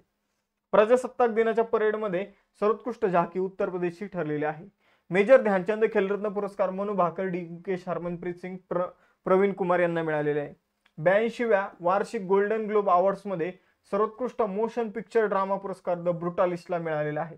प्रतिष्ठित महाराजा हरिसिंग पुरस्कार जो आहे तो लेफ्टनंट गव्हर्नर मनोज सिन्हा यांना मिळालेला आहे. कोणाला गेट्स केम्ब्रिज इम्पॅक्ट अवॉर्ड जो आहे तो मिळालेला आहे, तर उर्वशी सिन्हा यांना हा अवॉर्ड मिळालेला आहे. हिंदी भाषेचा साहित्य अकादमी पुरस्कार कोणाला मिळाला? गगन गिल यांना. आणि फिजी देशाचा सर्वोच्च सन्मान जो आहे companion of the order of Fiji Droupadi Murmu यांना मिळालेला आहे. ऑपरेशनल कार्यक्षमता आणि किफायतशीरता वाढवण्यासाठी कोणत्या संस्थेने UNAT इनिशिएटिव्ह सुरू केलेला आहे? तर कोणत्याही कामामध्ये बघा मित्रांनो, कार्यक्षमता वाढवण्यासाठी आणि आपण असं म्हणूया की किफायतशीरता म्हणजे काय, शीरता म्हणजे काय, तर कोणतीही काम जर महाग पैशात होत असेल, म्हणजे खूप जास्त पैशात होत असेल, तर ते कमी पैशात करून घेणं म्हणजे किफायतशीर त्याला आपण म्हणतो साध्या भाषेत. तर यासाठी UNAT इनिशिएटिव्ह कोणी सुरू केलेला आहे? तर तुम्हाला इथं जो फोटो दिसतोय तो अँटोनियो गुटेरेस यांचा आहे आणि त्यांच्या मार्फत हा प्रोग्राम सुरू करण्यात आलेला आहे आणि ते सरचिटणीस आहे युनायटेड नेशनचे. ठीक आहे, तर आपण जर बघितलं तर युनायटेड नेशनचे सरचिटणीस अँटोनियो गुटेरेस यांनी आपण जर बघितलं तर UNAT इनिशिएटिव्हची घोषणा केलेली आहे. तर युनायटेड नेशनचे जे काही उपक्रम आहे त्यामध्ये पैसा वाचवणं आणि कार्यक्षमता वाढवणं हा याच्या पाठीमागील उद्देश आहे. युनायटेड नेशनची स्थापना 24 ऑक्टोबर 1945 मध्ये झाली आहे. संयुक्त राष्ट्र जर बघितलं तर आंतरराष्ट्रीय लेवलवरची सगळ्यात मोठी एक संस्था आहे. न्यूयॉर्क मध्ये मुख्यालय आहे. 193 देश सदस्य आहे. अँटोनियो गुटेरेस सरचिटणीस आहे. ठीक आहे, भारत 1945 मध्ये सदस्य झाला होता. आपण जर बघितलं तर युनायटेड नेशनच्या लोगो मध्ये कोणाच्या 2 शाखा आहे? तर हे जे काही तुम्हाला दिसतंय, हे जे काही आपण म्हणूया पान जे दिसतंय ते ऑलिव्हचे 2 ते पानं आहे. ठीक आहे, त्यानंतर जर बघितलं मुख्य उद्दिष्ट काय आहे तर शांतता आणि सुरक्षा. संयुक्त राष्ट्र हा शब्द कोण तयार केला तर फ्रँकलिन डी रुझवेल्ट यांनी. संयुक्त राष्ट्रांना नोबेल शांतता पुरस्कार कधी मिळाला तर 2001 मध्ये. UNO मध्ये हिंदी भाषण देणारे पहिले व्यक्ती होते अटल बिहारी वाजपेयी. भारताने मार्च 2025 मध्ये युनेस्कोच्या संभाव्य वारसा यादीत किती स्थळांचा समावेश केला? तर बघा, युनेस्कोच्या यादीमध्ये आपण काही संभाव्य वारसा स्थळांना ऍड करायला लावलेलं आहे युनेस्कोला, की पुढे जाऊन तुम्ही याला वारसा स्थळाचा दर्जा द्या. तर 6 स्थळांना आपण युनेस्कोकडे पाठवलेलं आहे संभाव्य यादीमध्ये ऍड करण्यासाठी. मग मी ती 7 स्थळे तुम्हाला सांगतो. वाराणसीचा गंगा घाट, कांचीपुरम मंदिर तामिळनाडू, सातपुडा व्याघ्र प्रकल्प Madhya Pradesh, military architecture of Maharashtra, त्यानंतर हिरेबेंकल मेगालिथिक साइट कर्नाटक, भेड़ाघाट जबलपूर मध्य प्रदेश. युनेस्कोची स्थापना 16 नोव्हेंबर 1945 मध्ये झाली होती. युनायटेड नेशनची एक संस्था आहे. पॅरिस फ्रान्समध्ये मुख्यालय आहे. 1946 मध्ये भारत सदस्य झाला. अँड्रो ऑझले हे महासंचालक आहे. बघा मित्रांनो, युनेस्को विषयी काही महत्त्वाचे करंट अफेअर्स. इंदूर आणि उदयपूरला वेटलँड शहर म्हणून मान्यता कोणी दिली तर युनेस्कोने दिली. पश्चिम बंगालला सर्वोच्च हेरिटेज पर्यटन स्थळ म्हणून कोणी घोषित केलं? युनेस्कोने. युनेस्कोच्या यादीत भारतातील पहिले साहित्य शहर कोणतं आहे तर कोझिकोड. युनेस्कोच्या जागतिक वारसा स्थळाची यादीत स्थान मिळवणारं पहिलं भारतीय शहर कोणतं आहे तर अहमदाबाद. युनेस्कोने 43वे जागतिक वारसा स्थळ काय म्हणून घोषित केले तर मोईदम, आसाम मधील दफनभूमी, जे मी तुम्हाला प्रश्न विचारला होता पहिले. 2024 मध्ये भारत प्रथमच युनेस्कोच्या जागतिक वारसा समितीचे यजमानपद भूषवले. 2024 मध्ये भारताने पहिल्यांदाच युनेस्कोच्या जागतिक वारसा समितीचे यजमानपद जे आहे ते भूषवलेलं आहे. पहिला क्वेश्चन आहे, वर्ल्ड हॅपीनेस रिपोर्ट 2025 मध्ये भारताचं स्थान काय? तर वर्ल्ड हॅपीनेस रिपोर्ट जो 2025 आहे मित्रांनो, त्यामध्ये भारताचं स्थान आहे 118वे. ठीक आहे, 118वे. तर आपण जर बघितलं तर बरोबर आहे एकदा. ठीक आहे, चेक करतो. तर भारताचं स्थान जे आहे मित्रांनो ते 118वे आहे. मला कन्फ्युज हे झालं होतं की मागच्या वर्षी आपलं 126वं स्थान होतं. ठीक आहे, बरोबर ना? तर 126वं होतं. अगदी बरोबर. तर 126वं मागच्या वर्षी आपल्या देशाचं स्थान होतं. यावर्षी 118व्या क्रमांकावर भारत राहिलेला आहे. म्हणजे आपण इथं असं म्हणू शकतो की 8 गुणांनी भारताचं स्थान जे आहे 8 अंकांनी ते सुधारलेलं आहे. ठीक आहे. फिनलँड जर बघितलं तर टॉपला राहिलेला आहे. फिनलँड नावाचा देश तुम्हाला माहित असेल, या वर्ल्ड हॅपीनेस रिपोर्ट मध्ये हा टॉपला राहिलेला आहे. आपण जर बघितलं सलग 8व्या वर्षी जागतिक आनंद अहवाल वर्ल्ड हॅपीनेस रिपोर्ट मध्ये पहिल्या क्रमांकावर राहिलेला आहे. भारताचा स्कोर जो आहे तो 10 पैकी 4.389 एवढा आपला स्कोर आता या वर्षी राहिलेला आहे. पूर्वी तो 4.054 एवढा आपल्याला बघायला मिळत होता. आता हा निर्देशांक काढताना काही निकष वापरले जातात.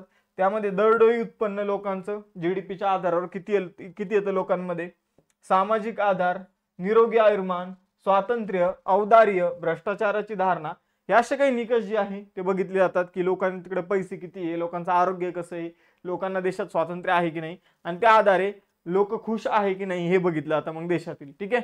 तर 147 देशांमध्ये भारताचा क्रमांक हॅपीनेस रिपोर्टमध्ये 118वा आहे. फिनलँड सलग 8व्या वर्षी पहिल्या क्रमांकावर आलेला आहे. 147व्या क्रमांकावर मग आपल्याला अफगाणिस्तान बघायला मिळतो सगळ्यात शेवटी. दुसऱ्या क्रमांकावर आहे डेन्मार्क, तिसऱ्या क्रमांकावर आहे नॉर्वे. हा निर्देशांक कुणी जाहीर केलेला आहे तर संयुक्त राष्ट्र शाश्वत विकास नेटवर्क. ठीक आहे. याला मराठीमध्येच United nation sustainable development network म्हणून सुद्धा ओळखलं जातं. ठीक आहे. तर यांच्या मार्फत हा अहवाल जाहीर करण्यात आलेला आहे. आता काही महत्वाचे निर्देशांक त्यामध्ये भारताचं स्थान बघूया. भारतात प्रथमच गंगा नदीतील डॉल्फिनची गणना झाली होती, सर्वेक्षण झालं होतं. तर त्यानुसार सगळ्यात जास्त डॉल्फिन आपल्याला उत्तर प्रदेशमध्ये बघायला मिळाले 2397 आणि एकूण डॉल्फिन आढळले 6327. कोणती भारतीय विमा निगम कंपनी जी आहे ती जागतिक स्तरावर तिसरा सर्वात मजबूत विमा ब्रँड बनली ती LIC. पहिल्या क्रमांकावर पोलंडची PZU नावाची कंपनी आहे. ग्लोबल इंटरनेट शटडाऊन रिपोर्ट 2024 नुसार भारत जो आहे या रिपोर्टमध्ये दुसऱ्या स्थानावर आहे. तर ग्लोबल इंटरनेट शटडाऊन रिपोर्ट 2024 मध्ये भारत दुसऱ्या क्रमांकावर आहे. पहिल्या क्रमांकावर आहे म्यानमार. त्यानंतर ADR अहवालाने प्रसिद्ध केलेल्या अहवालानुसार एन चंद्रबाबू नायडू हे भारतातील सर्व श्रीमंत मुख्यमंत्री ठरलेले आहे. हेनले पासपोर्ट इंडेक्स मध्ये भारताचं स्थान 80व आहे. ग्लोबल फायर पॉवर इंडेक्स नुसार भारत 4थ्या क्रमांकावर आहे, अमेरिका पहिल्या क्रमांकावर आहे. 19व्या द वेल्थ रिपोर्ट 2025 नुसार सगळ्यात आपण जर बघितलं तर आपण म्हणूया श्रीमंत व्यक्तींमध्ये, उच्च नेटवर्थ व्यक्तींमध्ये टॉपला USA आहे, भारत 4थ्या क्रमांकावर आहे. ठीक आहे. व्यक्तींची कोणत्या देशातील कोणत्या व्यक्तींकडे किती संपत्ती आहे. ठीक आहे. श्रीमंत व्यक्तींच्या बाबतीत जर बघितलं तर भारत 4थ्या क्रमांकावर येतो, अमेरिका पहिल्या क्रमांकावर येतो. द वेल्थ रिपोर्ट 2025 नुसार आपल्याला भारताचं 4थ्या क्रमांकाचं स्थान बघायला मिळतं. भ्रष्टाचार धारणा निर्देशांकामध्ये भारत 96 आहे, डेन्मार्क पहिल्या क्रमांकावर आहे. त्यानंतर लॉजिस्टिक परफॉर्मन्स इंडेक्स 2025 मध्ये भारत 38व्या क्रमांकावर आहे, सिंगापूर पहिल्या क्रमांकावर आहे. ग्लोबल टेररिझम इंडेक्स मध्ये भारत 14व्या क्रमांकावर आहे, पहिल्या क्रमांकावर बुर्किनो फासो हा देश आहे. भारत हवामान जोखीम निर्देशांकामध्ये 6व्या क्रमांकावर आहे. क्लायमेट चेंज परफॉर्मन्स इंडेक्स मध्ये भारत 10व्या क्रमांकावर आहे, पहिल्या क्रमांकावर डेन्मार्क आहे. QS world future skill index मध्ये भारत 25व्या क्रमांकावर आहे, टॉपला USA आहे. त्यानंतर फोर्ब्सच्या अहवालामध्ये आपण जर बघितलं 2025चा जो अहवाल आहे त्यामध्ये भारत 12व्या क्रमांकावर आहे. आता फोर्ब्सचा अहवाल जो आहे तो कशाशी संबंधित आहे हे इथं मात्र मेन्शन नाही, ते नेक्स्ट लेक्चर मध्ये आपण बघूया. ठीक आहे. यानंतर नीती आयोग वित्तीय आरोग्य निर्देशांक 2025 नुसार, ठीक आहे, नीती आयोगाने जो काही आपण म्हणूया वित्तीय आरोग्य, ठीक आहे, कोणत्या राज्यात किती पैसे आहे, कोणत्या राज्याचं वित्तीय आरोग्य कसं आहे, तर त्याच्या अहवालानुसार ओडिशा पहिल्या क्रमांकावर आहे, छत्तीसगड दुसऱ्या क्रमांकावर आहे, गोवा तिसऱ्या क्रमांकावर. ठीक आहे. तर अशा प्रकारे आपण हे मेन जे काही रिसेंटली आलेले निर्देशांक 2025 मधले ते सगळेच ऑलमोस्ट बघितलेले आहे. वैज्ञानिक संशोधन आणि नवनिर्मितीला प्रोत्साहन देण्यासाठी, ठीक आहे, आपण जर बघितलं तर रिसर्च आणि इनोव्हेशनला प्रोत्साहन देण्यासाठी मार्च 2025 मध्ये केंद्र सरकारने कोणती योजना सुरू केली, तर केंद्र सरकारने आपण जर बघितलं सायंटिफिक रिसर्च अँड इनोव्हेशन साठी विज्ञान धारा योजना सुरू केलेली आहे. तर विज्ञान धारा योजना जी आहे मित्रांनो, तर ती आपण जर बघितलं 16 जानेवारी 2025 ला केंद्र सरकारने ही योजना जी आहे ती सुरू करायचं ठरवलं होतं. आता मार्च मध्ये ही योजना सुरू केलेली आहे. विज्ञान आणि तंत्रज्ञान मंत्रालयाअंतर्गत विज्ञान आणि तंत्रज्ञान विभागाद्वारे ही योजना लागू केली जाणार आहे. आंतरराष्ट्रीय आनंद दिन 2025 मध्ये कधी सेलिब्रेट करण्यात आला, तर आंतरराष्ट्रीय आनंद दिवस जो आहे तो 20 मार्चला सेलिब्रेट करण्यात आला. ठीक आहे. आपण काय म्हणूया इंटरनॅशनल हॅपीनेस डे. तर आपण जर बघितलं तर पहिल्यांदा हा दिवस 2013 मध्ये सेलिब्रेट करण्यात आला. 2012 मध्ये ठरवण्यात आलं की हा दिवस आपण सेलिब्रेट करायचा. युनायटेड नेशनच्या आमसभेमध्ये याला मान्यता मिळाली 2012 मध्ये आणि 20 मार्च 2013 पासून हा दिवस दरवर्षी सेलिब्रेट करण्यात येतो. मग यावर्षी 13वी याची आवृत्ती होती. आपण जर बघितलं तर केअरिंग अँड शेअरिंग अशी याची थीम आपल्याला बघायला मिळते आंतरराष्ट्रीय आनंद दिवसाची. टाळता येण्याजोग्या अंधत्वाशी लढा देण्यासाठी व्हिजन 2020 इंडियाचा सदिच्छा दूत म्हणून कोणाची नियुक्ती करण्यात आलेली आहे. तर व्हिजन 2020 इंडिया, ठीक आहे, हे जे काही कार्यक्रम आहे, हा जो काही उपक्रम आहे, तर त्याचे सदिच्छा दूत जे आहे मित्रांनो, तर ते कृष्णमाचारी श्रीकांत हे बनलेले आहे.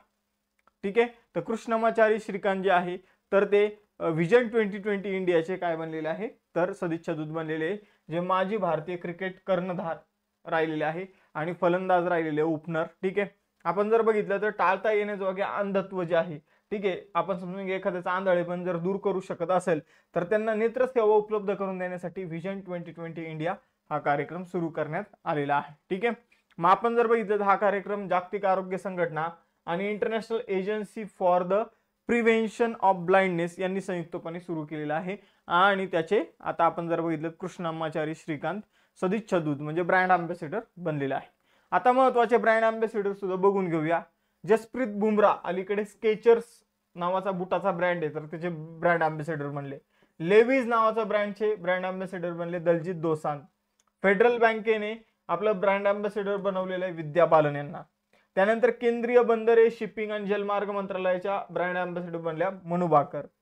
UN global climate brand ambassador बनले शुभ, पंजाबी रॅपर आहे. मध्य प्रदेश पर्यटनचे ब्रँड अँबॅसेडर बनले पंकज त्रिपाठी. थायलंड पर्यटनाचे ब्रँड अँबॅसेडर बनले सोनू सूद. रश्मिका मंदाना भारतीय सायबर क्राईम कोऑर्डिनेशन सेंटरच्या ब्रँड अँबॅसेडर बनल्या. युनिसेफ इंडियाच्या ब्रँड अँबॅसेडर आहे करीना कपूर खान. तंबाखू नियंत्रण विषयक ब्रँड अँबॅसेडर आहे PV सिंधू. ठीक आहे, त्यानंतर जर बघितलं तर एव्हरेडी इंडस्ट्रीजचे ब्रँड अँबॅसेडर आहे Neeraj Chopra. State bank of इंडियाचे ब्रँड अँबॅसेडर आहे महेंद्रसिंग धोनी. यानंतर पुढचा question, the future of free स्पीचने एक संस्था आहे the future of free speech, ठीक आहे, यांनी जाहीर केलेले जागतिक सर्वेक्षण निर्देशांक फ्री स्पीच 2025 मध्ये भारताचं स्थान काय. तर कोणत्या देशामध्ये लोकांना किती बोलण्याचं स्वातंत्र्य आहे यासाठी फ्री स्पीच 2025 हा निर्देशांक जाहीर झाला आणि यामध्ये भारताचं स्थान आहे मित्रांनो 24वे. कितवं, तर भारत 33 देशांमध्ये 24व्या क्रमांकावर आहे. ठीक आहे, the future of free speech या संस्थेमार्फत हे सर्वेक्षण करण्यात आलेलं आहे आणि या सर्वेक्षणाचं शीर्षक होतं who in the world support free speech. ठीक आहे, तर असं टायटल होतं या अहवालाचं आणि मग हा अहवाल प्रसिद्ध करण्यात आला, ज्यामध्ये 33 देशांमध्ये भारत 24व्या क्रमांकावर राहिलेला आहे. पहिल्या क्रमांकावर आहे नॉर्वे, दुसऱ्या क्रमांकावर आहे डेन्मार्क, तिसऱ्या क्रमांकावर आहे Sweden. Australian F1 grand prix 2025 चे विजेतेपद कुणी जिंकलेलं आहे. तर ऑस्ट्रेलियन F1 ग्रँड प्रिक्स जी आहे ती रेसिंग, जी काही छोट्या छोट्या कार ज्या असतात त्यांची रेसिंग, तर ती जिंकलेली आहे लँडो नॉरिस यांनी. कुणी जिंकली, लँडो नॉरिस यांनी. तर आपण जर बघितलं 14 ते 16 मार्च या दरम्यान मेलबर्न मध्ये Albert park grand prix circuit या ठिकाणी ही स्पर्धा आयोजित करण्यात आली होती. लँडो नॉरिसने ही जी 5वी शर्यत होती ऑस्ट्रेलियामध्ये आयोजित करण्यात आलेली, तर त्यामध्ये पहिला क्रमांक आपण जर बघितलं लँडो नॉरिसने ही 5व्यांदा ही स्पर्धा जी आहे ती जिंकलेली आहे. ठीक आहे, तर एवढं तुम्हाला लक्षात ठेवायचं 5व्या शर्यतीतील. ओके, तर लँडो नॉरिसचे नाही, ही ऑस्ट्रेलियन, आता एकदा चेक करावं लागेल मला, पण मला असं वाटतंय की ही 5वी F1 रेसिंगची स्पर्धा होती जी लँडो नॉरिसने जिंकलेली आहे. माझं जर चुकलं असेल तर कमेंट बॉक्समध्ये मला तुम्ही एकदा काय करा, दुरुस्त करा. ठीक आहे, तर लँडो नॉरिस जो आहे तो ब्रिटिश रेसिंग ड्रायव्हर आहे. ठीक आहे, तर हा मूळचा कुठला आहे, तर ब्रिटनचा आहे, एवढं लक्षात ठेवायचं आहे. मोस्टली ही स्पर्धा जी आहे मित्रांनो मॅक्स वेरस्टॅपन ने बऱ्याचशा स्पर्धा जिंकलेल्या आहे, पण यावर्षी लँडो नॉरिसने ही स्पर्धा जिंकलेली आहे. आता क्रीडा विषयक चालू घडामोडी बघूया. भ्रष्टाचाराच्या आरोपाखाली बंदी घालणारी पहिली भारतीय महिला क्रिकेटपटू कोण आहे, तर सोहली अख्तर. त्यानंतर 300 एकदिवसीय सामने खेळणारा 7वा भारतीय क्रिकेटपटू कोण आहे, विराट कोहली. एकदिवसीय क्रिकेटमध्ये सर्वात जलद 11,000 रन कोणी केले, रोहित शर्मा. त्यानंतर सचिन तेंडुलकरचा विक्रम मोडून सर्वात जलद 14,000 धावा कोणी केल्या, विराट कोहली. कोणत्या फुटबॉल क्लबने इंडियन सुपर लीग ISL चे विजेते शील्ड जी आहे ती जिंकलेली आहे, तर मोहन बागान सुपर जायंट्सने. एक दिवसीय क्रिकेटच्या इतिहासामध्ये सर्वात जास्त षटकार मारणारा दुसरा भारतीय खेळाडू कोण बनला, रोहित शर्मा. चॅम्पियन्स ट्रॉफी साठी इव्हेंट अँबॅसेडर म्हणून कोणाची नियुक्ती करण्यात आली होती, शिखर धवन यांची. मेमरी लीग वर्ल्ड चॅम्पियनशिप कोण जिंकली? विश्व राजकुमार यांनी. आणि आशियाई स्नूकर चॅम्पियनशिप कोण जिंकली? पंकज अडवाणी यांनी. पुढील क्वेश्चन, मार्च 2025 मध्ये कोणत्या भारतीय लांब पल्ल्याच्या धावपटूवर डोपिंग उल्लंघनासाठी 4 वर्षाची बंदी घालण्यात आली? तर बघा मित्रांनो, अर्चना जाधव म्हणून खेळाडू आहे, ठीक आहे. तर यांनी काय केलेलं आहे, तर आपल्या शरीरामध्ये आपला परफॉर्मन्स वाढवण्यासाठी ड्रग्स घेतलेले आहे, त्यामुळे काय करण्यात आले, यांच्यावर 4 वर्षाची बंदी घालण्यात आलेली आहे. तर नॅशनल अँटी डोपिंग एजन्सीने यांना काय केलेलं आहे, तर अंमली पदार्थाचं सेवन केल्याबद्दल, डोपिंग विरोधी पदार्थाचं सेवन केल्याबद्दल त्या सेवनाची पुष्टी झाली आणि त्यानंतर यांच्यावर बंदी घालण्यात आलेली आहे. तर लांब पल्ल्याचे खेळाडू आहे, लांब पल्ल्याचे धावपटू आहे, म्हणजे आपण जर बघितलं लॉंग रेंज रनर आहे त्या, आणि त्यांच्यावर ही कारवाई नाडाने केलेली आहे, नॅशनल अँटी डोपिंग एजन्सीने, ठीक आहे. तर नॅशनल अँटी डोपिंग एजन्सी खेळाडू जर त्यांचा परफॉर्मन्स वाढवण्यासाठी ड्रग्स जर घेत असेल तर ते चेक करण्याचं काम करते. मग आपण जर बघितलं तर नॅशनल अँटी डोपिंग एजन्सीची जी काही स्थापना आहे ती 24 नोव्हेंबर 2005 ची आहे. मुख्यालय नवी दिल्ली येथे आहे आणि महासंचालक आहे आशिष भार्गव. सार्वजनिक ठिकाणी महिलांच्या सुरक्षेसाठी शिष्टाचार पथक योजना कोणी सुरू केली? तर सार्वजनिक ठिकाणी महिलांची सुरक्षा करावी यासाठी शिष्टाचार पथक जे आहे मित्रांनो ते दिल्ली पोलिसांनी सुरू केलेलं आहे. तर शिष्टाचार पथक कोणी सुरू केलं? सार्वजनिक ठिकाणी महिलांच्या सुरक्षेसाठी, तर दिल्ली पोलिसांनी, लक्षात ठेवा, ठीक आहे. तर आपण जर बघितलं हे जे पथक आहे ते प्रत्येक जिल्ह्यात किमान 2 विशेष पथकं तैनात केले जाणार आहे, ठीक आहे. 4 चाकी दुचाकी त्यांना पुरवली जाणार आहे. तर अशा प्रकारे फिरतं पथक असणारे, ठीक आहे, सार्वजनिक ठिकाणावर लक्ष ठेवण्यासाठी दिल्ली पोलिसांनी या शिष्टाचार पथकांची नेमणूक केलेली आहे. सार्वजनिक ठिकाणी महिलांची छेडछाड किंवा छेडछाडीच्या घटना ज्या आहे त्या होत असतात, आपण ह्या बघत आहोत. मग त्या रोखण्यासाठी आपण जर बघितलं हे शिष्टाचार पथक जे आहे ते दिल्ली पोलिसांनी नेमलेलं आहे. दिल्लीच्या अलीकडे मुख्यमंत्री बनलेले रेखा गुप्ता, ज्या 4थ्या महिला मुख्यमंत्री आहे. दिल्लीचे उपमुख्यमंत्री बनलेले आहे प्रवेश वर्मा. त्यानंतर विजेंद्र गुप्ता हे दिल्लीचे विधानसभेचे अध्यक्ष बनलेले आहे. न्यायमूर्ती देवेंद्र कुमार उपाध्याय हे दिल्ली उच्च न्यायालयाचे मुख्य न्यायाधीश बनलेले आहे. आणि दिल्ली वक्फ बोर्डचे नवीन अध्यक्ष आहे अझीमुल हक. मार्च 2025 मध्ये एशियन फिल्म अवॉर्ड्स 2025 मध्ये सर्वोत्कृष्ट चित्रपटाचा पुरस्कार कोणाला मिळाला? तर बघा मित्रांनो, मार्च 2025 मध्ये एशियन फिल्म अवॉर्ड्स आयोजित करण्यात आले होते. त्यामध्ये all we imagine as a light या चित्रपटाला सर्वोत्कृष्ट चित्रपटाचा पुरस्कार मिळालेला आहे. एक भारतीय चित्रपट आहे, पायल कपाडिया यांची त्यामध्ये भूमिका आहे. आणि 18व्या एशियन फिल्म फेस्टिवलमध्ये या चित्रपटाला बेस्ट चित्रपटाचा अवॉर्ड मिळालेला आहे, all we imagine as a light, ठीक आहे. आपण जर बघितलं त्याचं आयोजन 16 मार्च रोजी हाँगकाँग चीनमध्ये करण्यात आलं होतं. सर्वोत्कृष्ट चित्रपट ठरला all we imagine as a light भारताचा आहे. त्यानंतर सर्वोत्कृष्ट अभिनेत्री ठरल्या शहाना गोस्वामी संतोष चित्रपटासाठी. सर्वोत्कृष्ट डायरेक्टर ठरले योशिदा दाईहाची टेकी कोमेत चित्रपटासाठी. सर्वोत्कृष्ट अभिनेता ठरला सीन लाऊ पापा चित्रपटासाठी. मार्च 2025 मध्ये आरबीआयचे कार्यकारी संचालक म्हणून कुणाची नियुक्ती करण्यात आलेली आहे? तर आरबीआय मध्ये कार्यकारी संचालक बनलेले इंद्रनील भट्टाचार्य, ठीक आहे. तर कार्यकारी संचालक म्हणून आरबीआय मध्ये एक पद असतं जे आर्थिक आणि आपण बघूया आर्थिक आणि धोरण संशोधन विभागाची देखरेख करण्याचं काम असतं, ठीक आहे. तर इंद्रनील भट्टाचार्य जे आहे तर ते रिझर्व्ह बँकेमध्ये 19 मार्च 2025 पासून कार्यकारी संचालक म्हणून त्यांची आता काम बघायला सुरुवात केलेली आहे, ठीक आहे. तर आता आपण जर बघितलं तर आरबीआयची स्थापना 1934च्या कायद्यानुसार 1935 मध्ये करण्यात आली होती. 1 एप्रिल 1935 मध्ये. आरबीआयचं राष्ट्रीयकरण 1 जानेवारी 1949 मध्ये झालेलं आहे. आरबीआयचे गव्हर्नर आहे संजय मल्होत्रा. मुंबईमध्ये मुख्यालय आहे. आणि जर कार्यकारी संचालक विचारला आता तर ते आहे इंद्रनील भट्टाचार्य. त्याचबरोबर पहिले गव्हर्नर होते सर ऑस्बॉर्न अर्कल स्मिथ, पहिले भारतीय गव्हर्नर होते. सी.डी. देशमुख, चिंतानंद द्वारकानाथ देशमुख. आरबीआयची स्थापना यंग हिल्टन कमिशनच्या आधारे करण्यात आली होती, ज्याला रॉयल कमिशन म्हणून सुद्धा ओळखलं जातं. आरबीआयचे गव्हर्नर बेनेगल रामाराव हे सगळ्यात जास्त काळ आरबीआयचे गव्हर्नर राहिलेले आहे, ठीक आहे. तर एवढं आपल्याला लक्षात ठेवायचं आहे. आपल्या भारताचे असे कोणते पंतप्रधान आहे ज्यांनी आरबीआयचे गव्हर्नर म्हणून काम केलेले? तर मनमोहन सिंग. आरबीआय मध्ये सध्या आपण जर बघितलं तर काही डेप्युटी गव्हर्नर आहे M Rajeshwar Rao, Swaminathan J, T Ravishankar, MD Patra. March 2025 मध्ये खेलो इंडिया पॅरा गेम्स 2025 कुठे आयोजित केले जाणार आहे, ठीक आहे, किंवा करण्यात आलेले याचं आयोजन. तर याचं आयोजन नवी दिल्लीमध्ये करण्यात आलेलं आहे खेलो इंडिया पॅरा गेम्सचं. तर बघा मित्रांनो 20 मार्च ते 27 मार्च म्हणजे आयोजन झालेलं आहे आणि 27 तारखेपर्यंत होणार आहे. कुठं? तर खेलो इंडिया पॅरा गेम्सचं नवी दिल्ली या ठिकाणी. जवाहरलाल नेहरू स्टेडियम जे आहे, ठीक आहे, आणि इंदिरा गांधी स्टेडियम जे आहे, त्याचबरोबर डॉक्टर करणी सिंग शूटिंग रेंज जी आहे, तर या ठिकाणी याचं आयोजन केलं जाणार आहे. शुभंकर लक्षात ठेवायचा उज्ज्वला, आणि याची आवृत्ती दुसरीच आहे. खेलो इंडिया पॅरा गेम्सची दुसरी आवृत्ती आहे, लक्षात ठेवायचं आहे.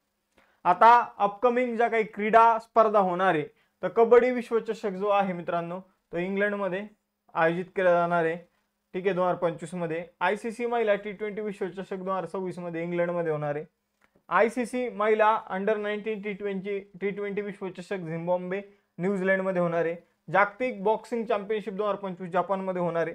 यातल्या एखाद्या स्पर्धा झालेल्या सुद्धा असू शकतात, ठीक आहे मित्रांनो. पुरुषांचा FIH हॉकी विश्वचषक 2026 बेल्जियम आणि नेदरलँडमध्ये होणार आहे. ICC पुरुष T20 विश्वचषक 2028 चा जो आहे तो ऑस्ट्रेलिया न्यूझीलंडमध्ये होणार आहे. ICC पुरुष T20 विश्वचषक 2030 चा युनायटेड किंगडम आणि आयर्लंडमध्ये होणार आहे. 35वे उन्हाळी ऑलिम्पिक जे आहे 2032 मध्ये, तर ते ऑस्ट्रेलियामध्ये होणार आहे. ICC क्रिकेट विश्वचषक जो आहे 2027 चा ODI चा, तर तो दक्षिण आफ्रिका, झिम्बाब्वे आणि नामिबियामध्ये होणार आहे. त्यानंतर हे खूप सारे ICCच्या स्पर्धा आहे, एवढ्या लक्षात नाही ठेवलं तरी चालेल, कारण खूप सारे T20चे विश्वचषक आहे, त्यानंतर वन डेचे विश्वचषक आहे. तर 2032 मध्ये T20 विश्वचषक कुठं होणार आहे, तर भारत आणि बांगलादेशमध्ये. उन्हाळी ऑलिम्पिक स्पर्धा 2028 मध्ये कुठं होणार आहे, तर अमेरिकेमध्ये. आणि फिफा विश्वचषक 2026 मध्ये कुठं होणार आहे, कॅनडा, मेक्सिको आणि US मध्ये. तर फिफा लक्षात ठेवा, उन्हाळी ऑलिम्पिक लक्षात ठेवा. काय काय लक्षात ठेवायचं ते सांगतो, ठीक आहे. हे नाही ठेवलं तर चालेल, ही खूप पुढची गोष्ट झाली, ठीक आहे. त्यानंतर कबड्डी विश्वचषक लक्षात ठेवा, ठीक आहे, आणि हॉकी विश्वचषक लक्षात ठेवा, ठीक आहे, आणि जागतिक बॉक्सिंग चॅम्पियनशिप. एवढ्या 5 स्पर्धा यामध्ये तुम्हाला लक्षात ठेवायच्या आहे. देशातील पहिला सार्वजनिक खाजगी भागीदारी म्हणजे पब्लिक प्रायव्हेट पार्टनरशिप आधारित ग्रीन वेस्ट प्रोसेसिंग प्लांट, म्हणजे कचरा जो आहे तर त्याच्यापासून आपण जर बघितलं तर जे काही ग्रीन वेस्ट आहे, म्हणजे आपण म्हणूया जो कुजणारा कचरा आहे, तर त्यावरील प्रोसेसिंग प्लांट जो आहे तो कुठं उभारला जाणार आहे, तर देशातील पहिला पब्लिक प्रायव्हेट पार्टनरशिपच्या आधारे, म्हणजे खाजगी लोकांचा समावेश असेल, सरकारचा समावेश असेल, तर तो इंदोर मध्य प्रदेशमध्ये उभारला जाणार आहे, ठीक आहे. तर इंदोर येथे स्वच्छ भारत मिशन अर्बन अंतर्गत जर बघितलं तर पहिला भारतातील सार्वजनिक खाजगी भागीदारी आधारित जो काही कचरा प्रकल्प आहे, ठीक आहे, हरित कचरा प्रकल्प जो आहे तो सुरू करण्यात आलेला आहे, त्याला आता मान्यता देण्यात आलेली आहे, ठीक आहे. तर एवढं तुम्हाला लक्षात ठेवायचंय. बाकी आता 2 test question. World happiness report 2025 मध्ये भारताचं स्थान सांगा, आणि ऑस्ट्रेलियन F1 ग्रँड प्रिक्स कोणी जिंकली हे तुम्ही मला सांगायचंय. त्याचबरोबर अभ्यासमित्रच्या ज्या वेगवेगळ्या बॅचेस आहेत तुम्ही जॉईन करू शकता. या बॅचेसमध्ये live lecture, recorded lecture, test series सगळ्याच गोष्टींचा समावेश आपल्याला बघायला मिळणार आहे, ठीक आहे. त्याचबरोबर आपल्या नोट्स पॅक आहे जो तुम्ही परचेस करू शकता. आज माझं ऍप्लिकेशनवर लेक्चर असेल बघा मित्रांनो, एक 10:30 किंवा 11 वाजता, ठीक आहे, आणि दुसरं लेक्चर असेल एक 12:30 वाजता. तर हे 2 लेक्चर माझे असणार आहे, ठीक आहे, ऍप्लिकेशनवर. एक सायन्स असेल आणि एक पॉलिटिक्स असेल, आणि त्याचबरोबर बाकी हर्षाली मॅडमचे आणि या मॅडमचे लेक्चर सुद्धा तुम्हाला बघायला मिळेल. तर थांबूया मित्रांनो, आता आपण इथं भेटूया नेक्स्ट सेशनमध्ये. चलो बाय बाय एव्हरीवन, जय हिंद.